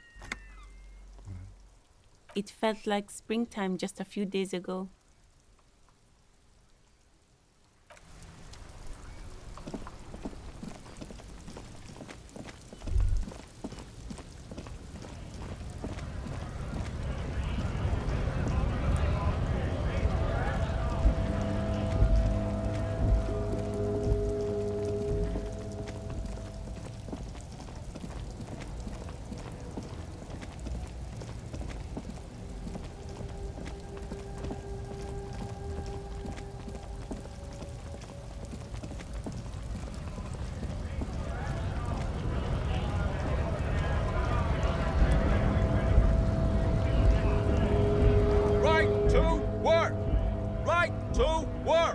Shame on you!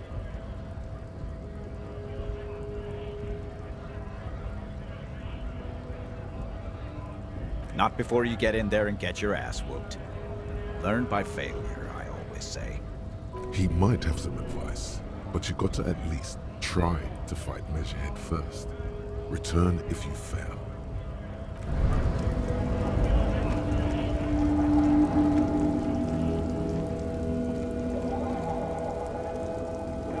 Looking for something, Runt?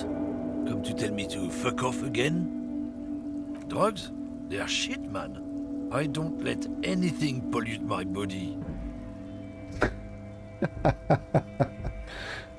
You know where that shit comes from?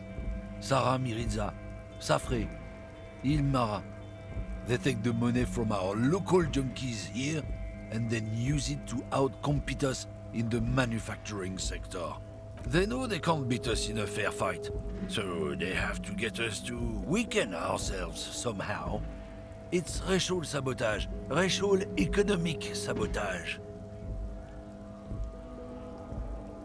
I don't go for that foreign piss. Proper booze is made in Mundi. Or sometimes, I like a dram of that Yugograd vodka. Koikos and worse much, but they do no booze.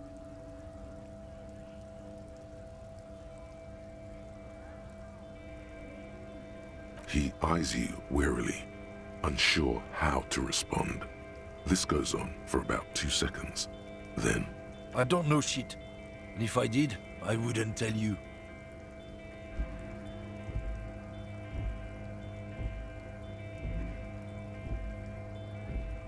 What do you think?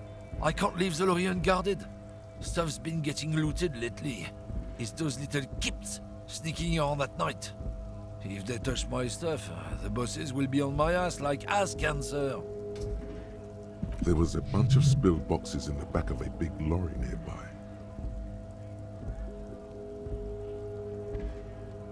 Yeah, I knew that guy. He was an honest driver who loved his country.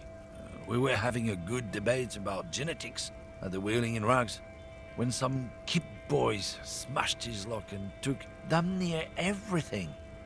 Lost his fucking job over it. Since he left, I haven't had anyone to talk to. It's a fucking travesty, is what it is.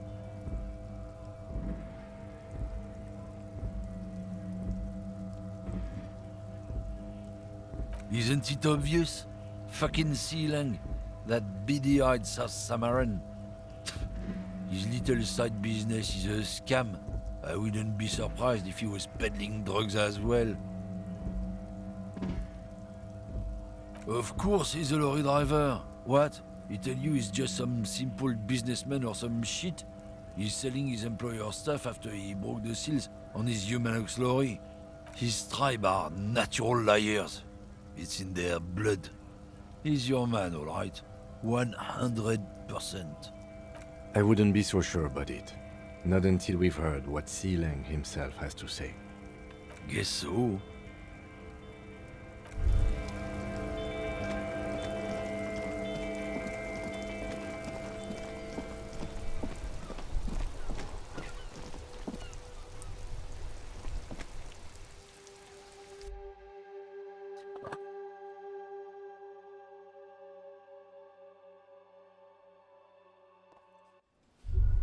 Ooh. Night night.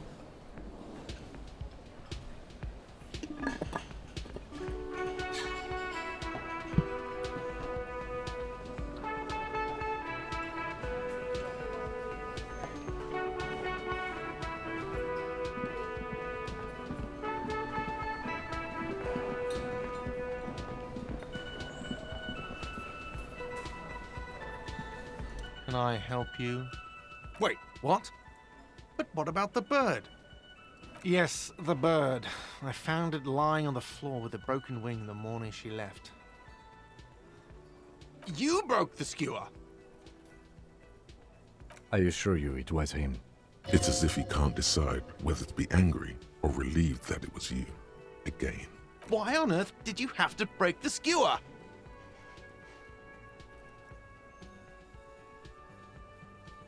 I can't believe it. I was so sure it was Sylvie. Even worse, I thought she was trying to send me a message. Symbol of hope and all. A tender type of hope. Something stirs in you. Perhaps this is why you broke it. All right. Did she say anything else? About me, you know? Did she say anything about me? Really? I should give her a call then. Thanks, I guess. Was there anything else you wanted, or...? Yes. Have you got it? Well...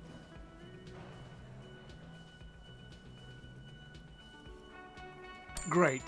Thank you, officer. That's all I wanted. Payment for services rendered. It's good you paid before 9 p.m., or your door would have been locked electronically. Please pay for each night in advance starting tomorrow.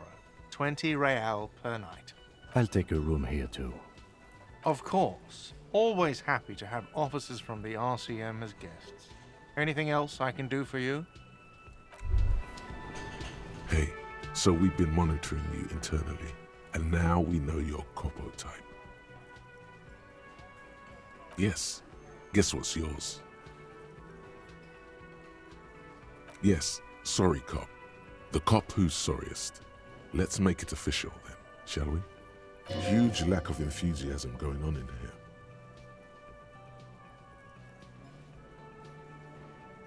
What? Jealous of the sorry cop? I think they'll be fine. Don't worry. They'll be super fine. It'll be totally okay. You can dual Copo type from sorry to anything. Oh, you know, Apocalypse, Superstellar, the advanced interesting cop, liquid shadow cop. But you're too sorry to say those things. So, here we go.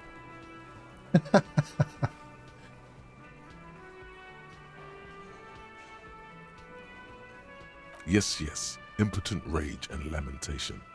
Let's wrap it up? No, you don't. Come on, you'll be back to saying sorry in 2 minutes. Stop wasting time and begin the repentance. Wow, okay, fuck off. Maybe we were wrong about you then.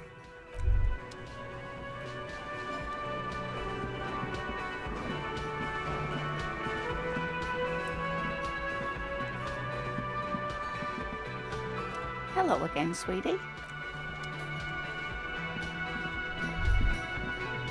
That sugary black rum stain on the counter makes you teary-eyed with joy. It's almost touching how syrupy and sticky it is. How long have you been up already? Oh, excuse me. Do you have something better to do than lust for sweet syrupy rum and lemonade? With a twist of lemon? Maybe lime. Maybe who cares? Just rum.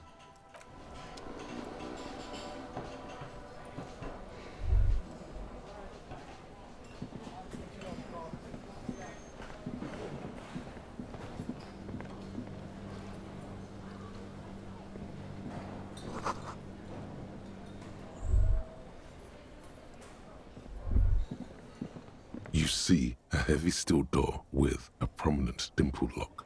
It's painted blue. You immediately feel drawn to the color. Blue is for mystery.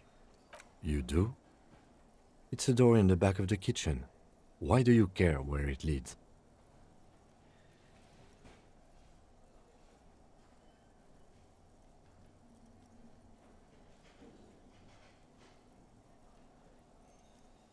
It is quite pretty. I suppose we could look into it as a side investigation. It's hardly a side investigation. You already have a name for it.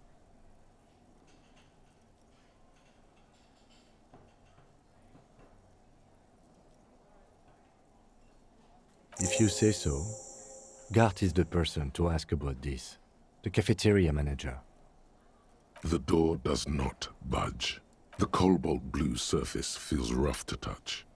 The stainless steel door is flush with its frame on every side. It leads to a side building, adjacent to this one. The old building next to this, half ruined. Whatever is behind it must be older. A thin man is smoking below an exhaust hood, occasionally sipping from his mug. This must be the Whirling's cook. As you step in, he nods toward the table and says something in a completely foreign language. The only words you can make out are Garancy and Quebec.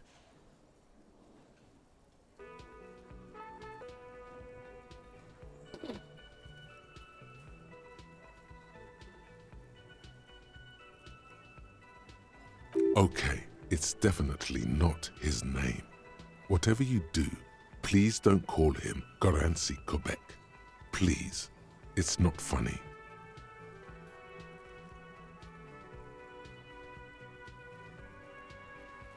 The man puts his cup down and replies something, his left hand drawing arcs in the air. He looks up at you, then looks away quickly, shrugging and muttering something to himself. Shrugging is an international sign for, no, I don't know what's behind that door.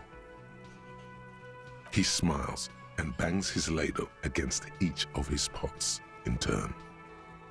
It's almost like music, especially with the sounds of assorted dishes boiling and simmering on the stove.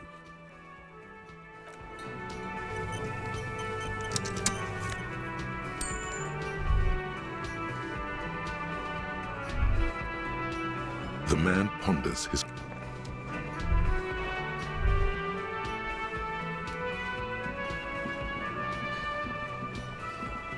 Can I help you?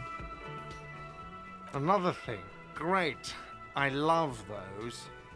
Oh yes, that door, sure. There's nothing mysterious about it. It's just a door. No, I don't have a key. I don't know how to get there. And I don't care either. It's not like I've been wondering about it for 10 years. It's just a frick warehouse, probably. Or some boring storage space with a bunch of old junk and dust. Junk and dust. He's attempting to maintain an air of indifference. It's absolutely not convincing. Fine, okay, a little. But my job doesn't leave me time for wondering about one locked door in one of the cafeterias I manage. So I haven't opened it. I have cleaned the whole place 100 times over, though, after the animals. And I haven't found a key, so good luck with that. Yes?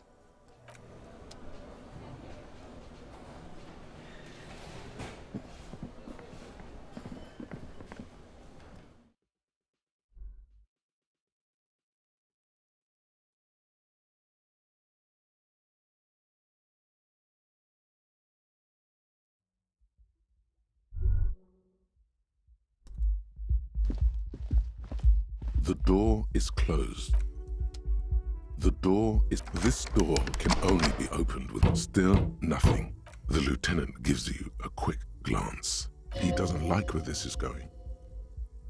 Still nothing. The lieutenant, he doesn't like where this door can...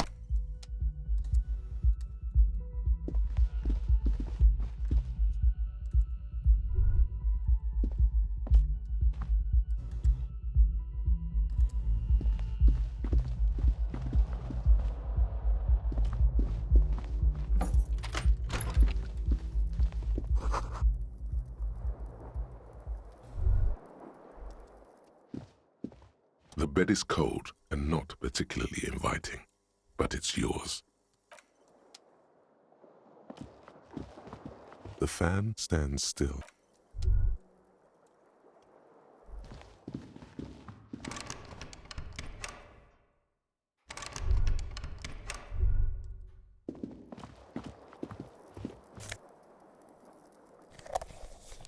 Kim also tries not to look at the pile of taped viscera on the carpet, or the weird suitcase on the hat rack, or the potted plant dying in the corner.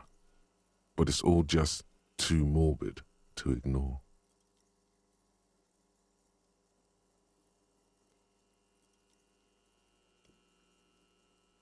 He nods. And by that you mean crimes against humanity?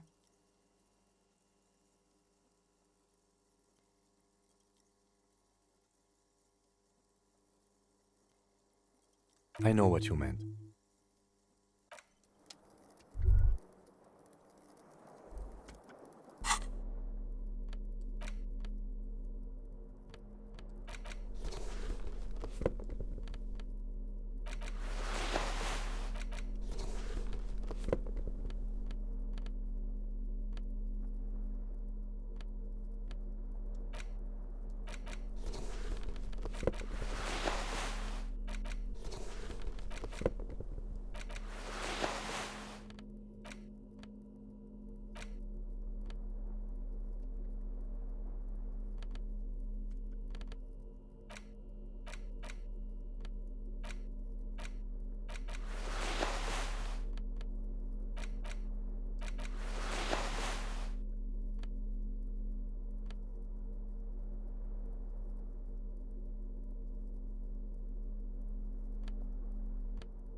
Still playing my game? Yeah. At the disc. No.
Can I help you? Another thing. Great. I love those. Yes, not the... We should find out who this Lord faction is, occupying the booth. Loudness means we don't. You glance at the clock on the wall behind the manager. Huh. Good question. They're probably getting drunk or protesting something somewhere. Or laying low after the, lynching. They probably fucking killed that guy or something, and that's why. I have a feeling we'll make their acquaintance sooner or later. Yes?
Hello, sir.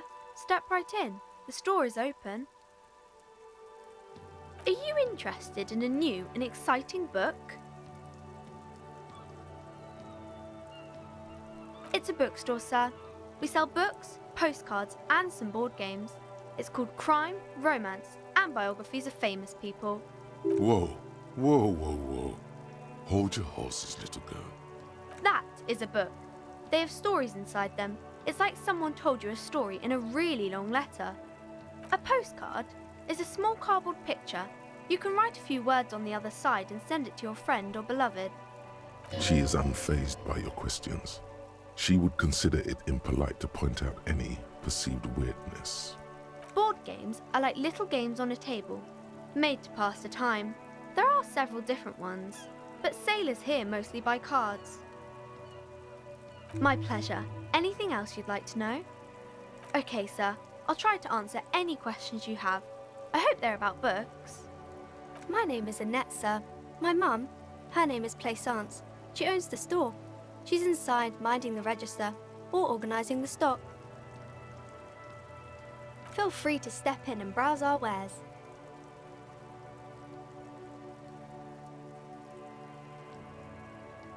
Yeah, he was like a YouTuber and everyone thought he was gay. And he's like, no, I'm not gay. And then he came out as gay. I think he came out as bisexual.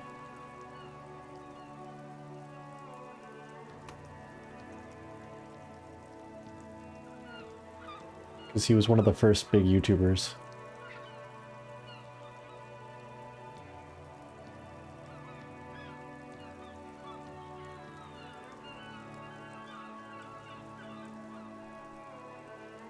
He was like there with iJustine and like Jack's Films, Barretts and Beretta, Cinema.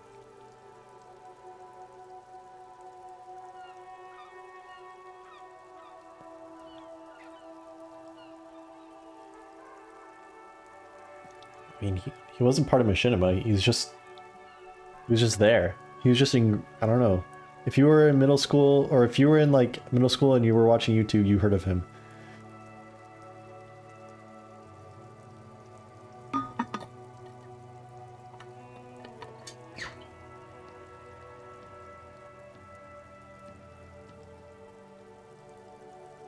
I'm signalling that the store is open. Otherwise, people might not know. They'd miss out on the crime, romance, and biographies of famous people. A sudden gush of wind turns the pages of the books on the counters. She covers her face, smiling. But she's cold. Kind of you to offer, sir. What could you do to help her anyway?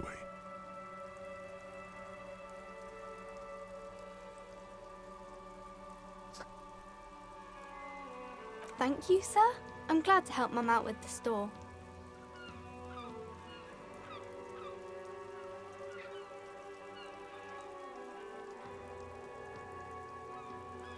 I do my studies at home at the moment.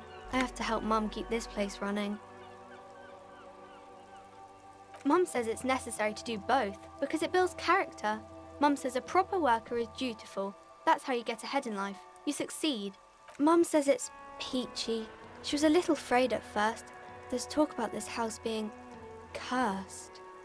Behind her, the window has been boarded up. You sense the boards creaking, twisting for a second, and some kind of doubt in her tense shoulders.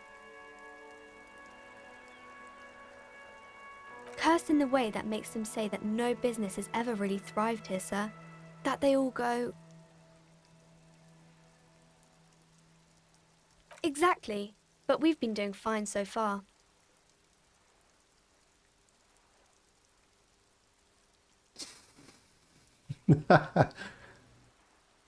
We can go into the bookstore and ask about the case, but I don't see much more to look into here. Yes, please do look at our wares inside. The postcards and board games you asked about are also there, sir.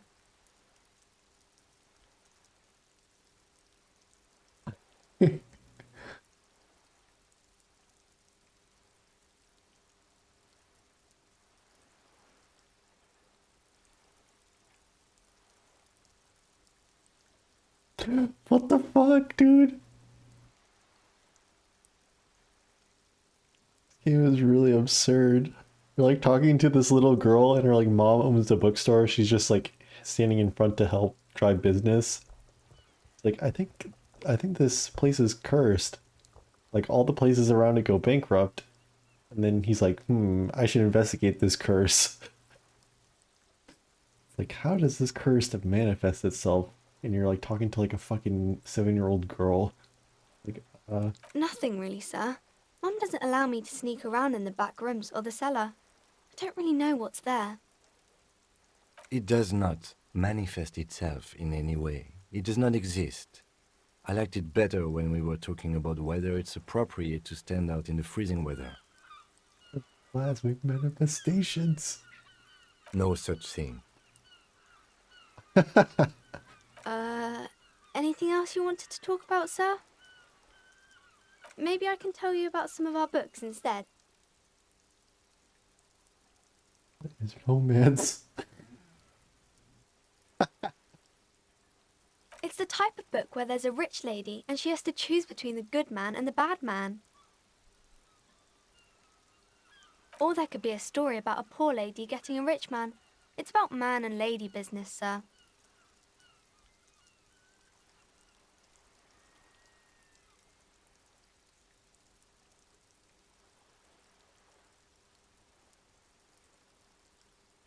It happens, but usually the guy gets rich in the process. Or should actually be rich himself, but has lost his family property unjustly, like during the revolution or something. Those are unhappy books, for most of the pages. People sad about what they have lost, but then it all turns out just fine in the end. These are not very common. You can't have a choice between bad and bad. Nobody wants to read a story like that. Well, maybe then it's fine. Maybe if the lady then decides not to pick either, because she doesn't need a bad man. Yes, that would be interesting. That's really not a proper romance story. That's more like everyday life. Yeah, poor people are boring. I guess, yes. People in books are always very interesting, especially the romance people. My character is like, yeah, like an estranged lunatic. Strange racist, like misogynist lunatic. It's like Dakota.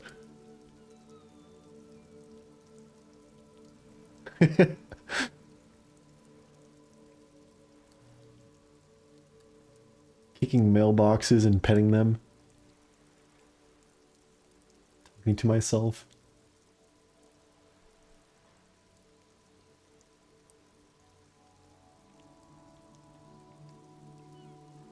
I haven't read many of those. Maybe you should ask Mum.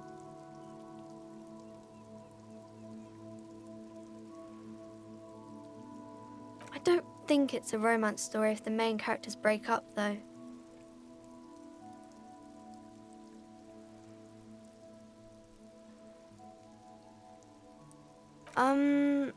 No, I don't know.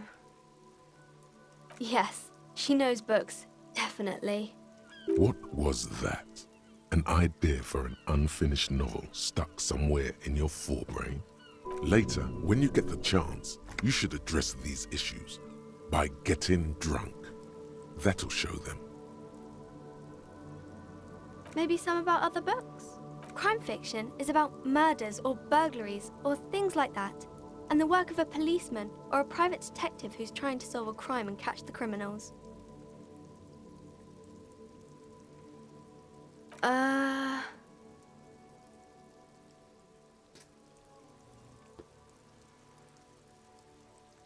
Crime is what we were solving before this conversation began. It's exciting to people, I guess. They get to imagine dangerous things, and it's kind of like a puzzle, where you can guess who the criminal is, or how the good guys are going to catch him. You don't look much like a policeman.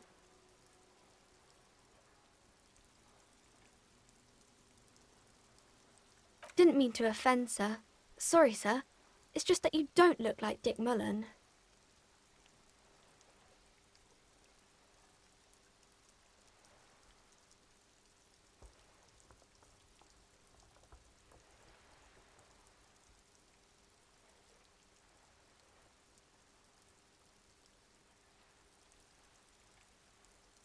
Head, yes.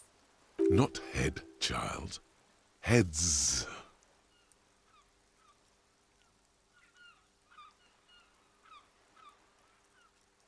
Isn't that very dangerous?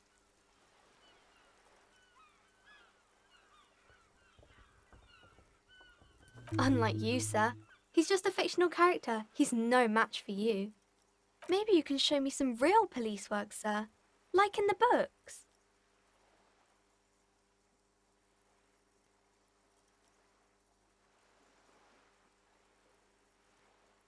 Oh, kings and queens and generals of old, or artists and writers, or musicians, those kinds of people. There's usually something extraordinary about them. I think that's why people read them, to find the secrets of their fame.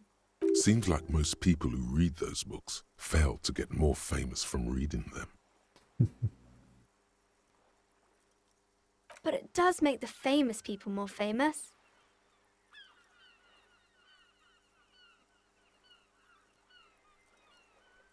Why would they do that, sir? That's so cool. Maybe they'll make you a book cover picture and everything. Standing over a dead body, holding a gun. The girl keeps her hands folded, hidden. Why is that? What do you mean, sir? She knows where this is going.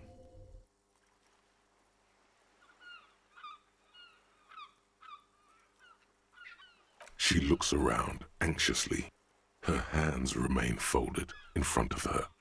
She doesn't want to show them. The lieutenant stands by, looking at the two of you with little interest. A facade of true professionalism.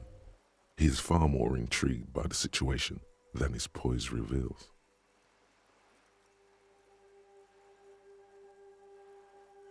She brings out her reddened hands, her nails frayed, nearly chewed down to the flesh.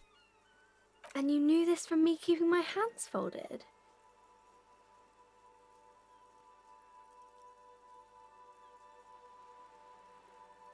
Well, that proves nothing. Anyone could do an easy deduction like that.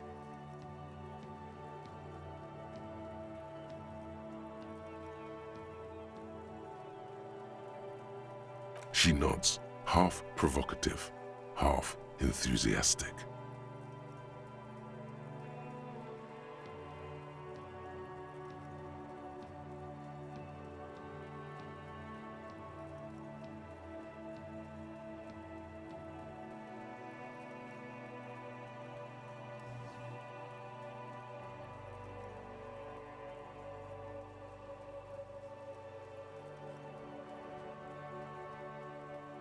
Maybe so, sir. Okay, I know it's a bad habit, and I shouldn't. It was okay, sir. There's more that can be achieved here. Ask her to do the same.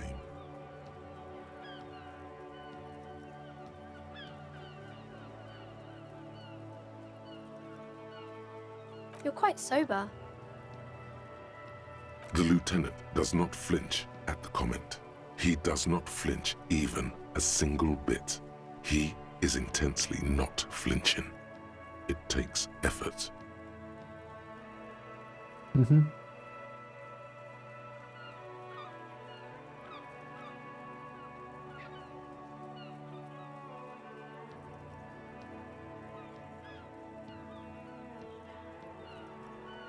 Because you usually aren't.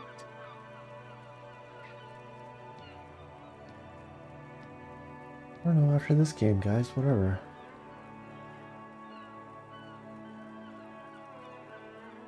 I don't know, after that one. Whatever. Never. I was thinking about that today, yeah. I don't know. Sometime. Maybe when they announce Fallout 5.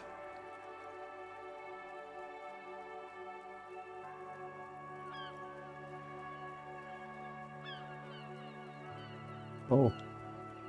Did you get achievements? Alright, I'll do the same.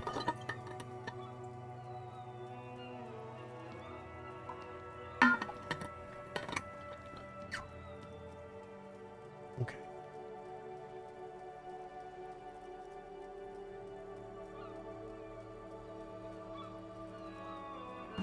Oh yeah, I know that one. What the fuck, Richard? Yeah, I think he quoted it pretty recently. I'm quite the detective, huh?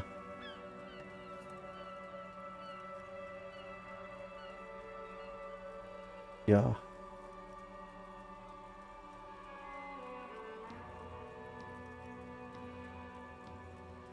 I'm sorry, sir. I hope things get better soon. There she stands, swaying on her feet, assaulted by the early spring breeze. She smiles at you. The whole situation suddenly feels familiar. Somehow, there's something you're missing.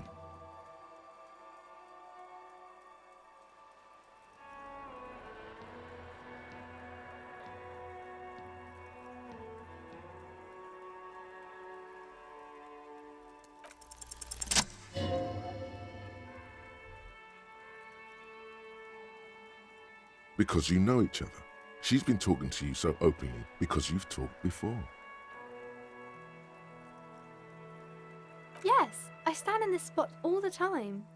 You've been running around all week without your shirt on, sir, apologising to everyone. I don't really understand what you've done wrong. Of course, you've stopped by a few times. You certainly look better than the last time I saw you. Yeah, but you don't have party eyes anymore. Party eyes. Yes, of course. That makes sense. I'm not surprised children have seen you running around with party eyes on, he thinks. Not, You know, like a cat in the dark, all big and wide-eyed. It certainly looks odd on a man. the swiveling eyes of a loony drug addict. That is what she meant. You were probably gurning too. Fuck yeah. You should get some party eyes right now. Snap those sequins on you, boy.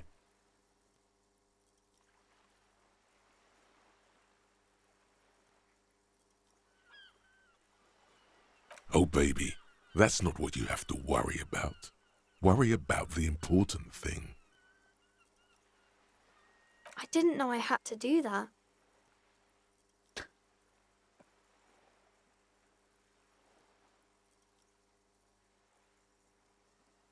I'm glad I could help you, sir. Wow, you work hard. Oh, yes, you hustle. You're a provider. It's tough out there, but you keep it real and provide. Look at yourself. You're a human pedometer.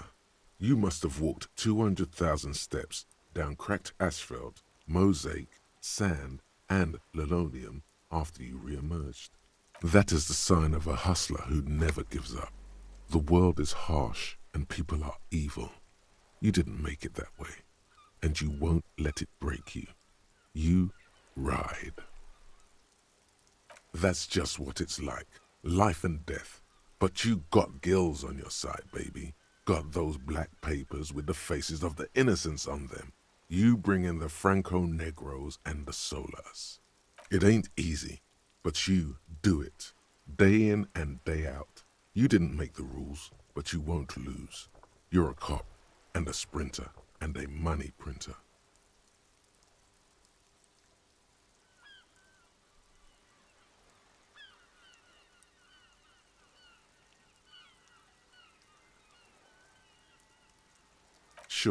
Sure. And has it been easy? Is life easy? Have you not gone into cardiac arrest? Are you not about to have an anxiety attack or shoot yourself in the mouth? But you still hustle 24/7, ride or die. Now, ask yourself, are you rich? That's right. You work harder than anyone. You almost rode yourself to the grave and you're still practically a hobo. Why is that?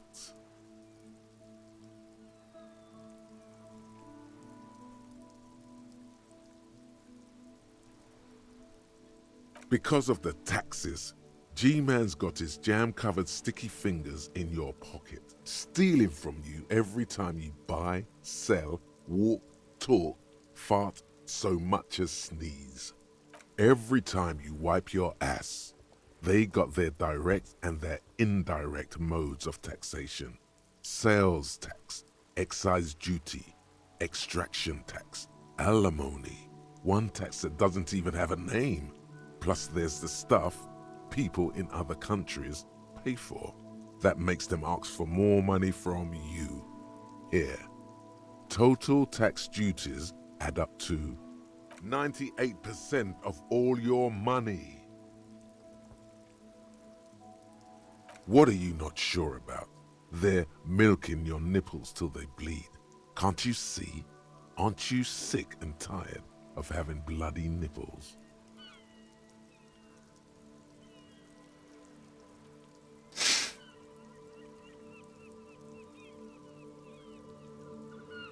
Here you go, hustler. Fight the righteous fight. Free the people. Keep it real. Keep it street. Keep foaming at the mouth furiously on the tax issue. Hey, psst, psst. Hey, you. Yes, you. Word on the street is you're ready to start building communism again. You keep saying things like, down with the bourgeoisie, eat the rich, sodomize the landowners, impale all people who have more than 25 real in their pocket, literally murder all human beings regardless of their political beliefs. That kind of stuff. Funky style, very funky. So tell me, do you have any questions before we fire up the big communism builder, or do we get right down to it? Failure. It's about failure. Of course you do. You are failure. You are communism. Absolutely vanquished, beaten, curb-stomped, shat on. While everyone else is out partying, having a callous laugh, you will reverse the fortune of the workers of the world. You alone, against every living thing, against every human alive. 800 trillion real in the hands of an impossibly well-organized ruling class. Towering city blocks of bankmen who have the ears of prime ministers. Million-headed armies of nations and the love of your own mother. You against the atom, the charm and the spin, where the whole world failed. Matter failed to bend to human will. Human will failed to get out of bed and tie its laces. You alone, single-handedly, will rebuild the dreams of the working class. You are the last communist. Okay. Now get to work, comrade. Oh yeah, get the firing squads and the animal wagons ready. Too late to back out now. You can't make an omelette without breaking a few million eggs. Can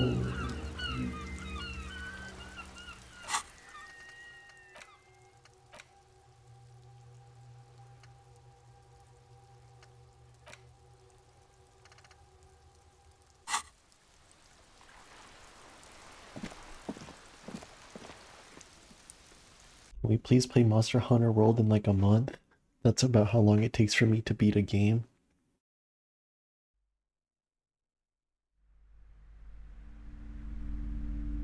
No. No, it took me like a month to beat Sekiro. Oh.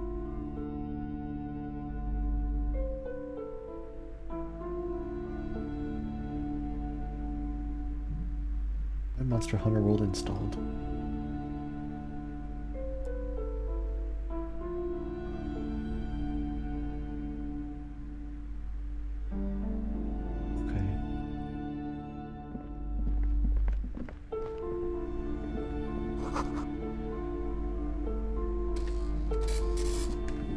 Shouldn't have to work. I wish I could play games all day. The display rack is brimming with worn paperbacks featuring an extremely muscular, sword-wielding barbarian on the cover. Nearly all the titles contain the word Hyundai somewhere.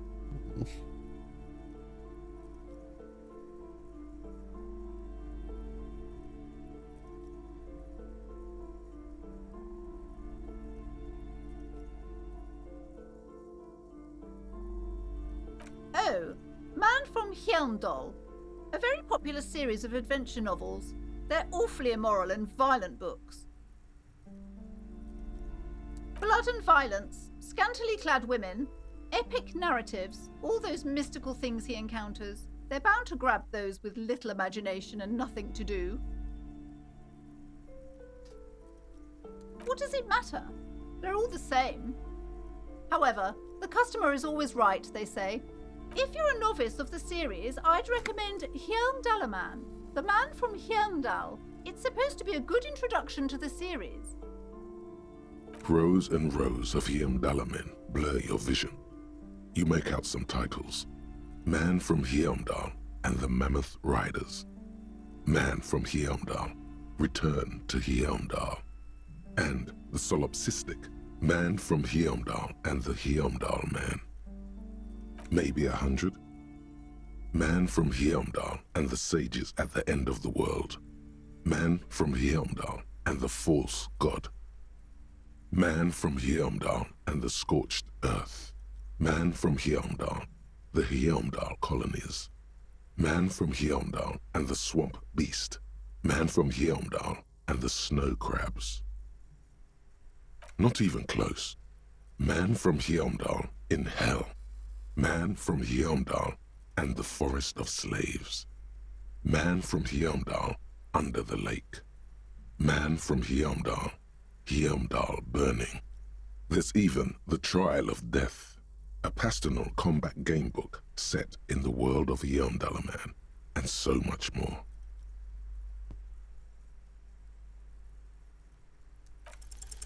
A twinge at the back of your head makes you flinch. Your eye starts twitching. Your hand reaches toward a book with glossy cover art of the very muscular man from Hjelmdal in chains, kneeling in front of a staircase leading to a throne. A woman sits on the throne, leering at the man. She's laughing at him, belittling him. Between the throne and the Hjelmdalaman lies a bonfire, casting shadows on the wall. The shadow of the woman's headdress looks like a pair of devil horns. The title reads, Man from Hjelmdal and the Devil Woman. Especially those leering types who seem to wear nothing but an armored bikini. There's also some sort of a snake lizard beast slithering around her abdomen, chest, shoulder region. It's symbolic of vice and sin. The display rack before you is burdened under piles of Man from Hjelmdal novels.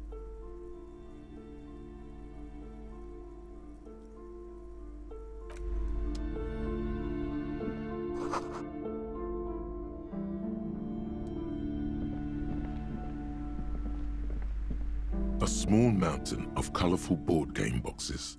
There are numerous types of games for all ages.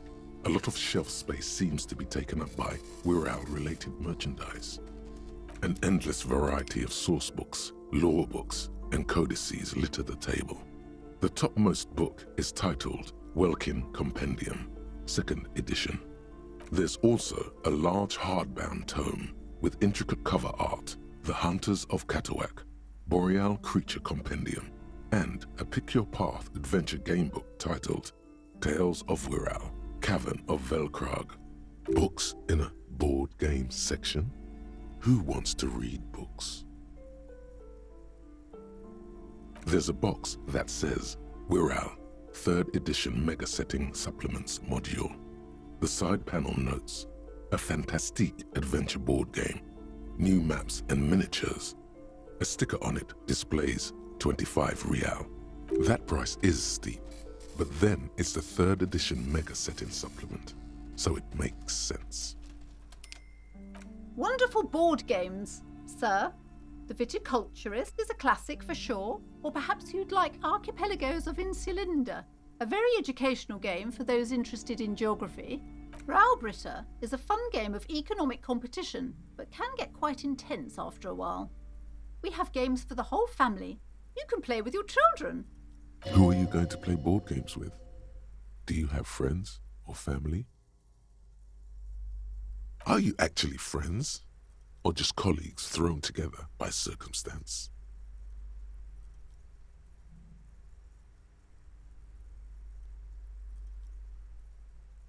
Don't be so hard on yourself, sir. You just need to clean up a bit. And technically, friends are a bit like family. For playing with friends, I'd recommend Suzerainty. It's a civilization building game where you build a civilization, then set off to brutally colonize and repress other civilizations. It'll cost 12 real. Lousy auras there. No, role-playing games are popular among those types. You know, who are into those kind of things. Personally, I don't like it. Not at all. I've heard they turn people into occult enthusiasts. That they have rituals where they try to summon entities. Highly immoral stuff. You can still buy them, though.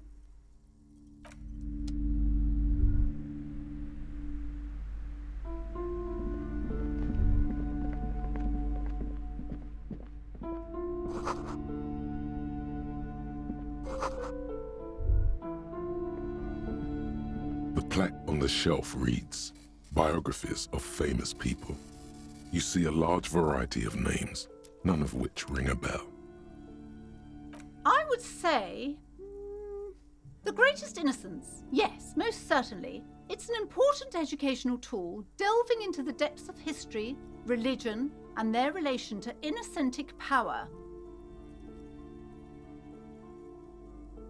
A very influential historical figure, but surely I don't have to tell you that. You're a law officer, and law officers have at least some education. The book is also very daring. The author aims to re-examine the universal understandings of the innocentic system, creating a fresh vantage point and a shift in the tired order of things. Perhaps for a layman, deep analysis is necessary to peel back the multi-layered meanings. Do her words seem vague and abstract to you? Certainly, it's prudent for a person to have at least an elementary understanding of history and society. Imagine the chaos we'd be in otherwise. You feel like you should get this one? Definitely. It's important somehow. There's something personal inside. Browsing through all the books with all their names makes your head spin. None of these seem important or relevant. It's all just vapid egoism. Suddenly, a particularly odd title catches your eye. It reads, High Speed Love, the tragic true love story of Jacob Irv and Alfie Delatraz, by one Cecilia Averbrook. High Speed Love chronicles the romance between two of the finest tip-top tourney racers in history. One of them is the madcap driver, Jacob Irv. His blonde mane graces the cover. Next to Irv's life story, you see a slim biography of an Occidental rock star called the Anti-Star. He's famous for shooting morphine into one of his eyeballs and cocaine into the other. Next to that, Revacholian radio personality Guillaume Bevy stands in front of a run-down drug den. He's a permanent fixture on Channel 8, reporting on real-life crime and ruining cops' days. I really must insist you buy one of the books. Reading them is not for free. Do still browse, though, but not too long. I'm sorry, I did not mean to rush you. You are browsing. Go ahead. Take your time. Time is commerce.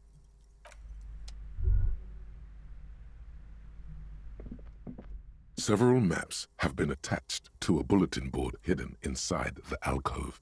They're held up by small pins. The board has come loose from one corner. The maps look old and faded. Your eye catches a map of Insulinda, a map of Revachol, and a map of Martinaise. This large map displays archipelagos. You see a constellation of small dots on the light blue emptiness of the Insulindic Ocean. The largest in the northeast is La Caillou. You are here. Another, far away in the southwest, Seminese Islands, Ile de Fantôme. Ozon, Laurentide, Fas à la Mer, Archipelagos, North Arcade Islands, all just specks of dust on the vastness of the Insulindic.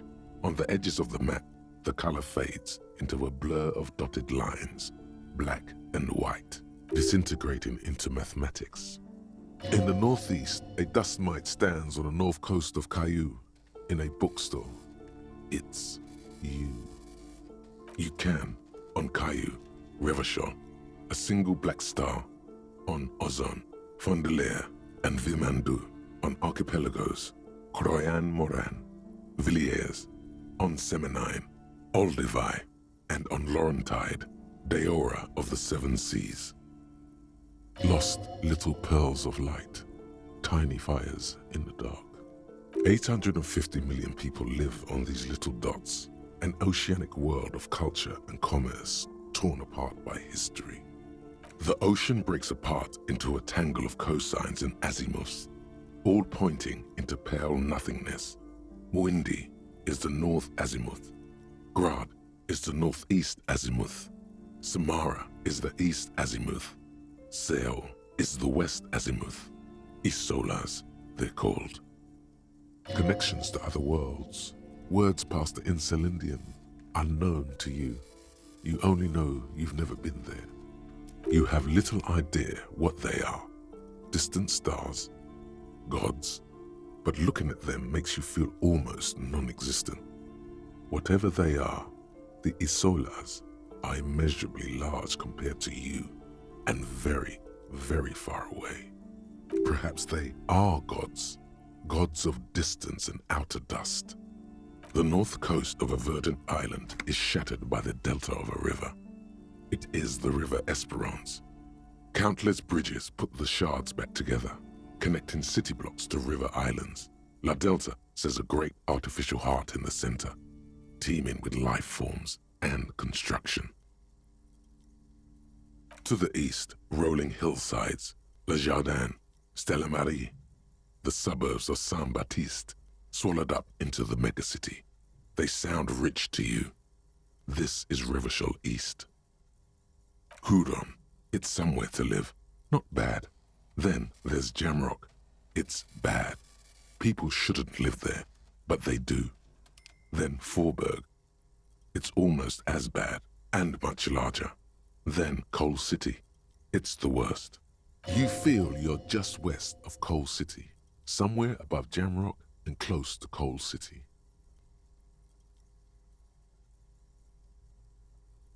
It's not really a map.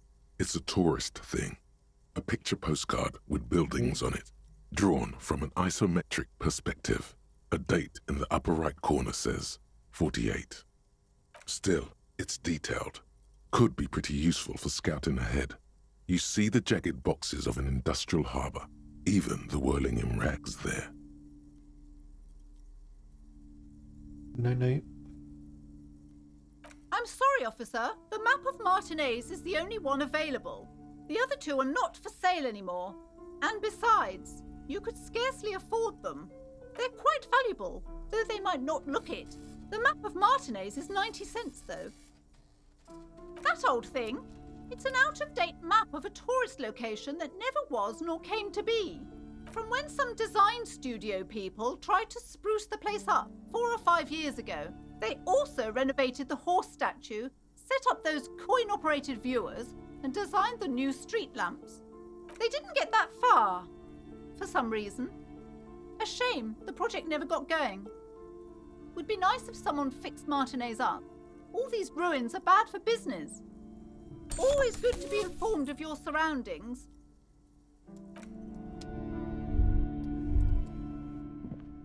This bookstore is not strictly about crime, romance, and biographies of famous people. There's also a wide range of paranatural literature.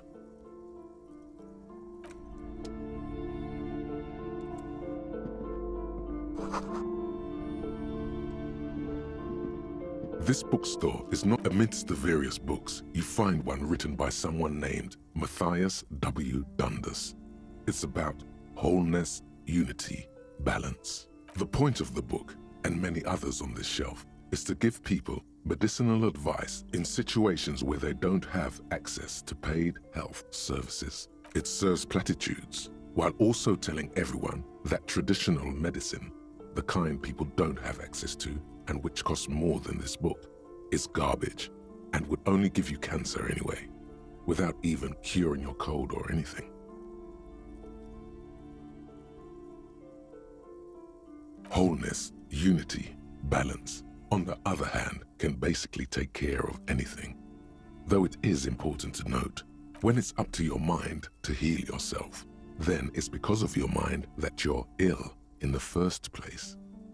The book features chapters on topics such as how to find magnesium. It even lists plants you can harvest magnesium from. How to continue drinking if you're an alcoholic who has destroyed his liver.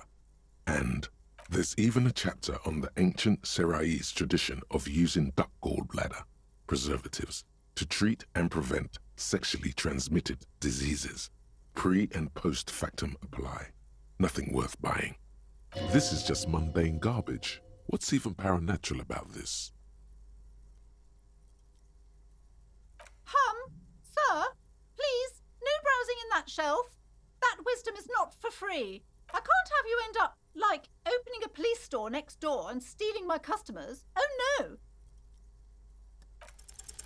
You sense something ominous emanating from the shelf, but it lacks form and substance, and soon enough, you lose track of it.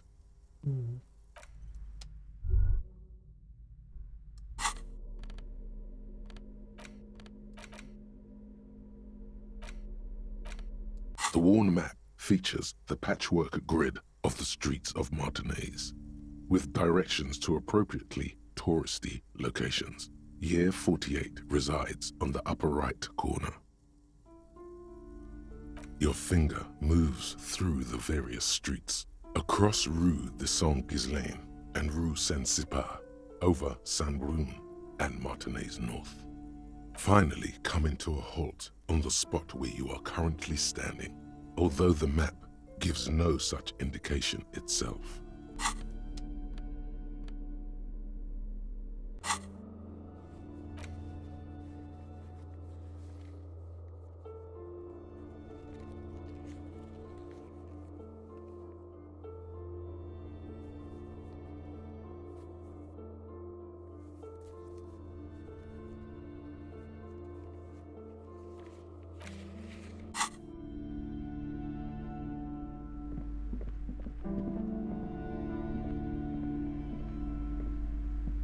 Yes? What do you want to know? Good. No response. A moment passes. What about me? Good. Let's...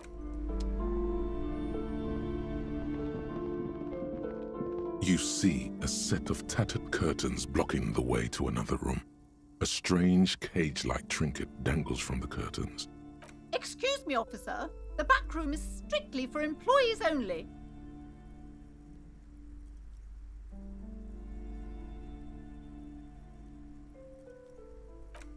You see some kind of charm, an irregular polyhedron assembled from bones, sticks, and straw. Inside, a disturbing fish head with empty eye sockets stares at you. This is a traditional Seminese ward, meant to provide protection against ill luck, bad dreams, curses, and other supernatural scourges.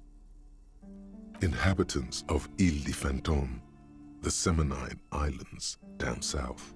Aside from poking at it suspiciously, there is nothing else to do with the fish head charm at this time. The curtains remain shut before you. Nothing. Now please go back to browsing the books. Don't you feel compelled to look at the books? The books are all you care about. She speaks almost as if she's trying to put a spell on you, urging you to buy more books. Oddly enough, the more she tries to draw you away from the curtains, the more alluring they become.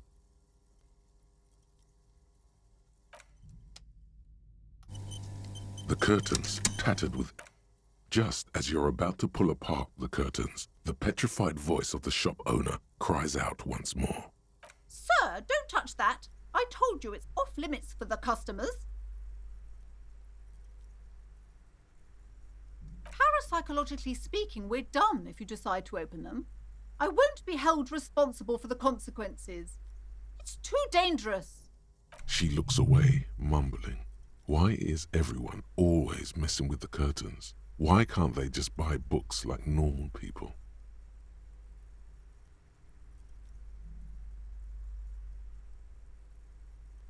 No, it's just a storeroom for the employees, I told you. Now please step away from the curtains. Why? It's not like anyone was killed there. I am sorry. I don't mean to be so impolite. Just please don't go there. I can't allow that. You'll only make things worse and unleash the powers.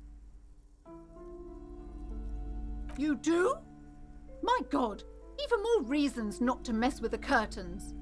Just step away, dear sir. No! Please just talk to me, officer. Come here and let's talk this through before you decide to do anything extreme. There is something mysterious about the curtains. Be careful.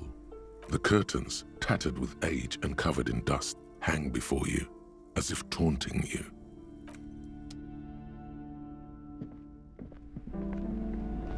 Welcome to Crime, Romance, and Biographies of Famous People. My name is Plaisance. Be welcome, and please take responsibility for the energy you bring into this space.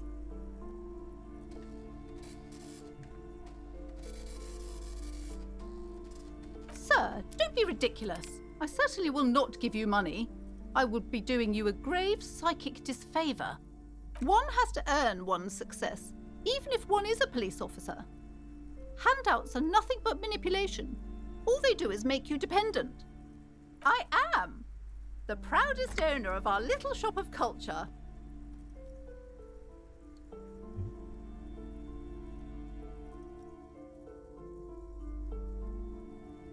Annette, yes, my daughter. I hope she wasn't slacking off again with her nose in science fiction.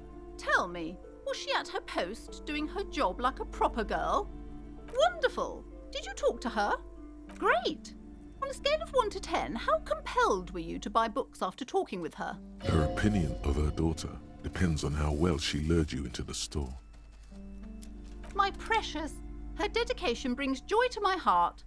If you have children, I hope they turn out as great as my Annette.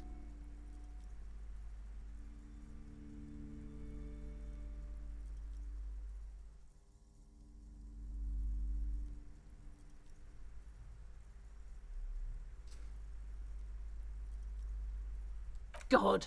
I've told her not to do that. It's such a disgusting habit. She'll get over it. Anxiety is a part of life. A part of hers, too, clearly. She can, if she has enough willpower. This is what's called growing pains. Life isn't easy. Life doesn't give breaks. Come on, ma'am. It's obvious she can't do anything about it. You are placing an unnecessary burden on a young child.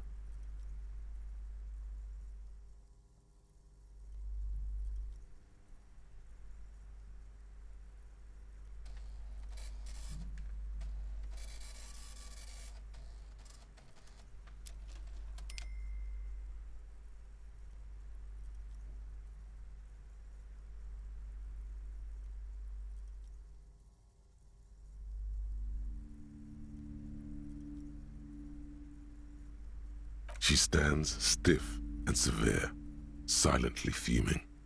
10 or so seconds pass without change. Oh no. Hold on. I need to invite her inside and apologize. She must be freezing out there. There. I don't know what to say to you. My husband, he tries to teach me business lessons. I have what my mother called a dull mind. All this stress. It sounds like both the husband and the mother treat her the way she treats Annette.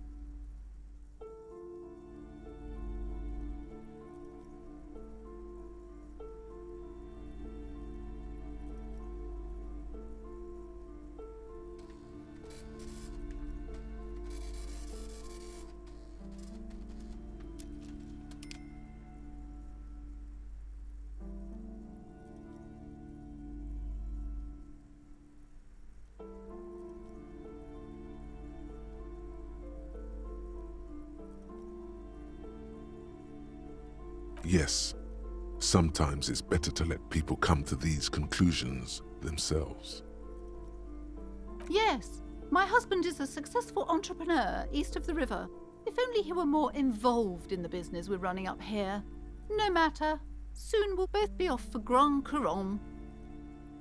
It's a proper place to live. One of the most peaceful neighbourhoods east of Jamrock. You may know it for its massive housing projects. Most of the buildings are empty at the moment. It's a great opportunity to get ahead of the crowds. Better times ahead for sure. He made the initial investment. Since then, he's been what you might call a silent partner. She's been too busy helping me here, so she studied at home this trimester. This is a temporary solution, of course. I assure you, I of all people understand the importance of education. She will be back in school the moment the store takes off. And hell freezes over? Never mind. It's not a good topic to get into. Yes, I'm afraid so. A real treat she is. It would be nice if she had... No, we couldn't have afforded more children, really. Not in this economy. We're quite busy people, you know, my husband and I. Quite busy. Children are a lot of work. You don't look like a father, so I don't expect you to understand. I'm sorry. I'm sure you do understand. The woman looks aloof. Her features much softer. Occasionally she glances at her daughter's silhouette. Goodness, you were already doing good, browsing the shelves. Why'd you stop? Don't you feel compelled? Go, go. Get back there. The books await you. Everything is on the shelves. Take a look yourself. The shelves compel you, don't they? She smiles and nods, seemingly relieved. I already told you, it's just a storage room for employees. I don't understand why it's so important to you. Just let it go, officer.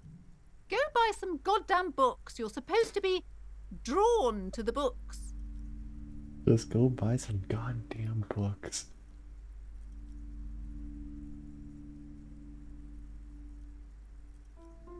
No! Okay, fine. It's just because this place is cursed, just like everyone said.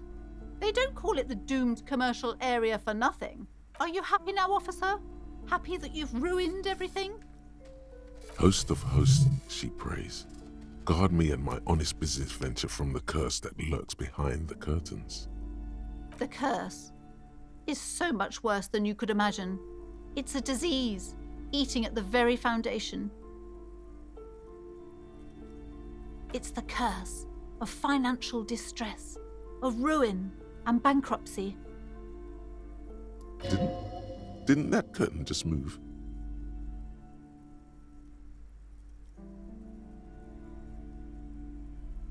It's not just that, officer. We're dealing with something supernatural here. It's the cacodemons feeding off bad business practices and disappointing income statements. There's something wrong with this building, I can tell you. Ever since I arrived, I've sensed an eerie lingering presence, as if I was unwanted here. Sounds familiar.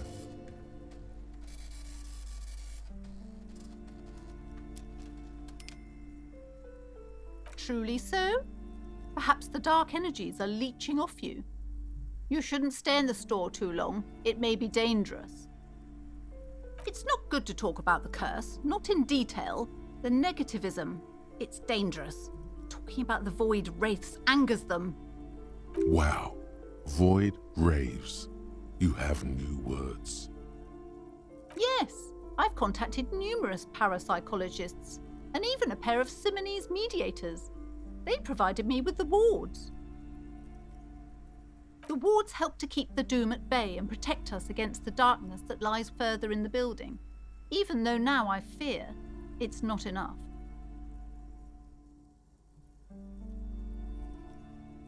Oh, this? No, it's a special Himian amulet, blessed by desert pygmy shamans, with a spell of compulsion. It's to compel people to buy books. There are numerous spells cast throughout the store. I had the books anointed with a different inducement spell, for example. It's guaranteed to boost sales 15%.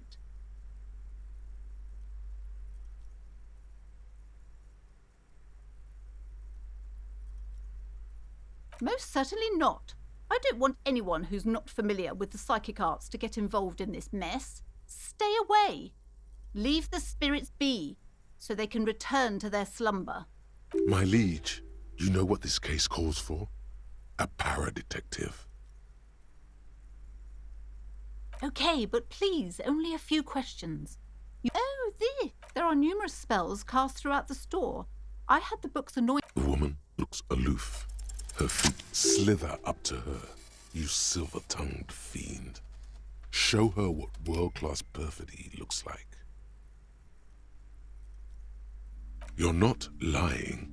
You're giving her peace of mind. The means are thus justified. Are you sure? Don't think I haven't seen charlatans before. I'm not sure I can trust your claims. Honestly, you look like a bit of a drinker. I'm sorry for being so blunt, but... Hey now, hey. You need the booze to focus, all right? The lieutenant keeps his usual stony calm. He silently picks out his notebook. Go ahead then, rock her world, he thinks. I'll compose some notes.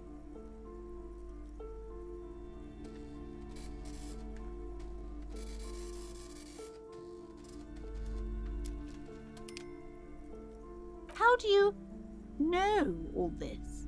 Here we go.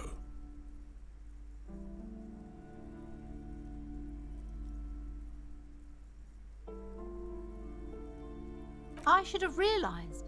A pattern lies within the fabric.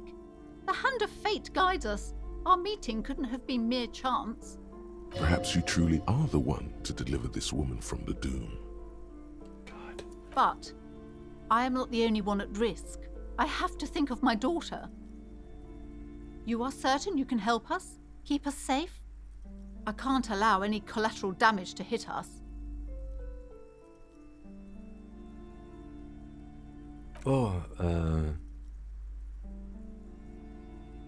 Certainly so, ma'am. I can assure you my partner is eminent in this particular field. If you promise, good officer, then you might be our last hope. Do you swear it? Thank you, sir. There's one more thing I haven't told you about yet. The entity. Do not act surprised. You know of these things, sire. You have? The entity takes the form of a woman, a witch probably. I've suspected that she must be connected to the curse ever since I first saw her. Did you know that she lives inside the chimney? Yes, that chimney is part of the building's central furnace, and it's enormous. She has barricaded herself behind some metal security curtains. God knows what she's doing there. Some unnatural magic, I assume. You should go find the entity and ask what happened to all the companies in the building. What is the source of this curse? Here's the key to the warded door behind the curtains. Take it. Oh, and please do return to me after you've looked round. I'm quite anxious to know what she has to say about the curse. What you discover in there. Unbelievable darkness and ruin. What you discover? Probably just some office space. Don't be scared.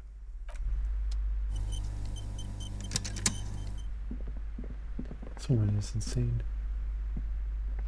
I'm sorry, sir. I can't talk right now. I'm very busy with my homework. I have so much homework now. You just can't win. Out of the rain and into the gutter. Math. It's really difficult. Like, really. They say you need it to get rich. Better than standing outside in the cold, I guess. Oh, I found something while you were away. I thought this would fit you. Like, thanks for helping out. Not me. The city, I mean. Like a detective does. Yes, just like the one Dick Mullen wears all the time. You'll look way more serious with that. Right, I have to get back to my homework now, before Mum notices. Man, this is hard.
I really wish I could play more of this game. It's so interesting.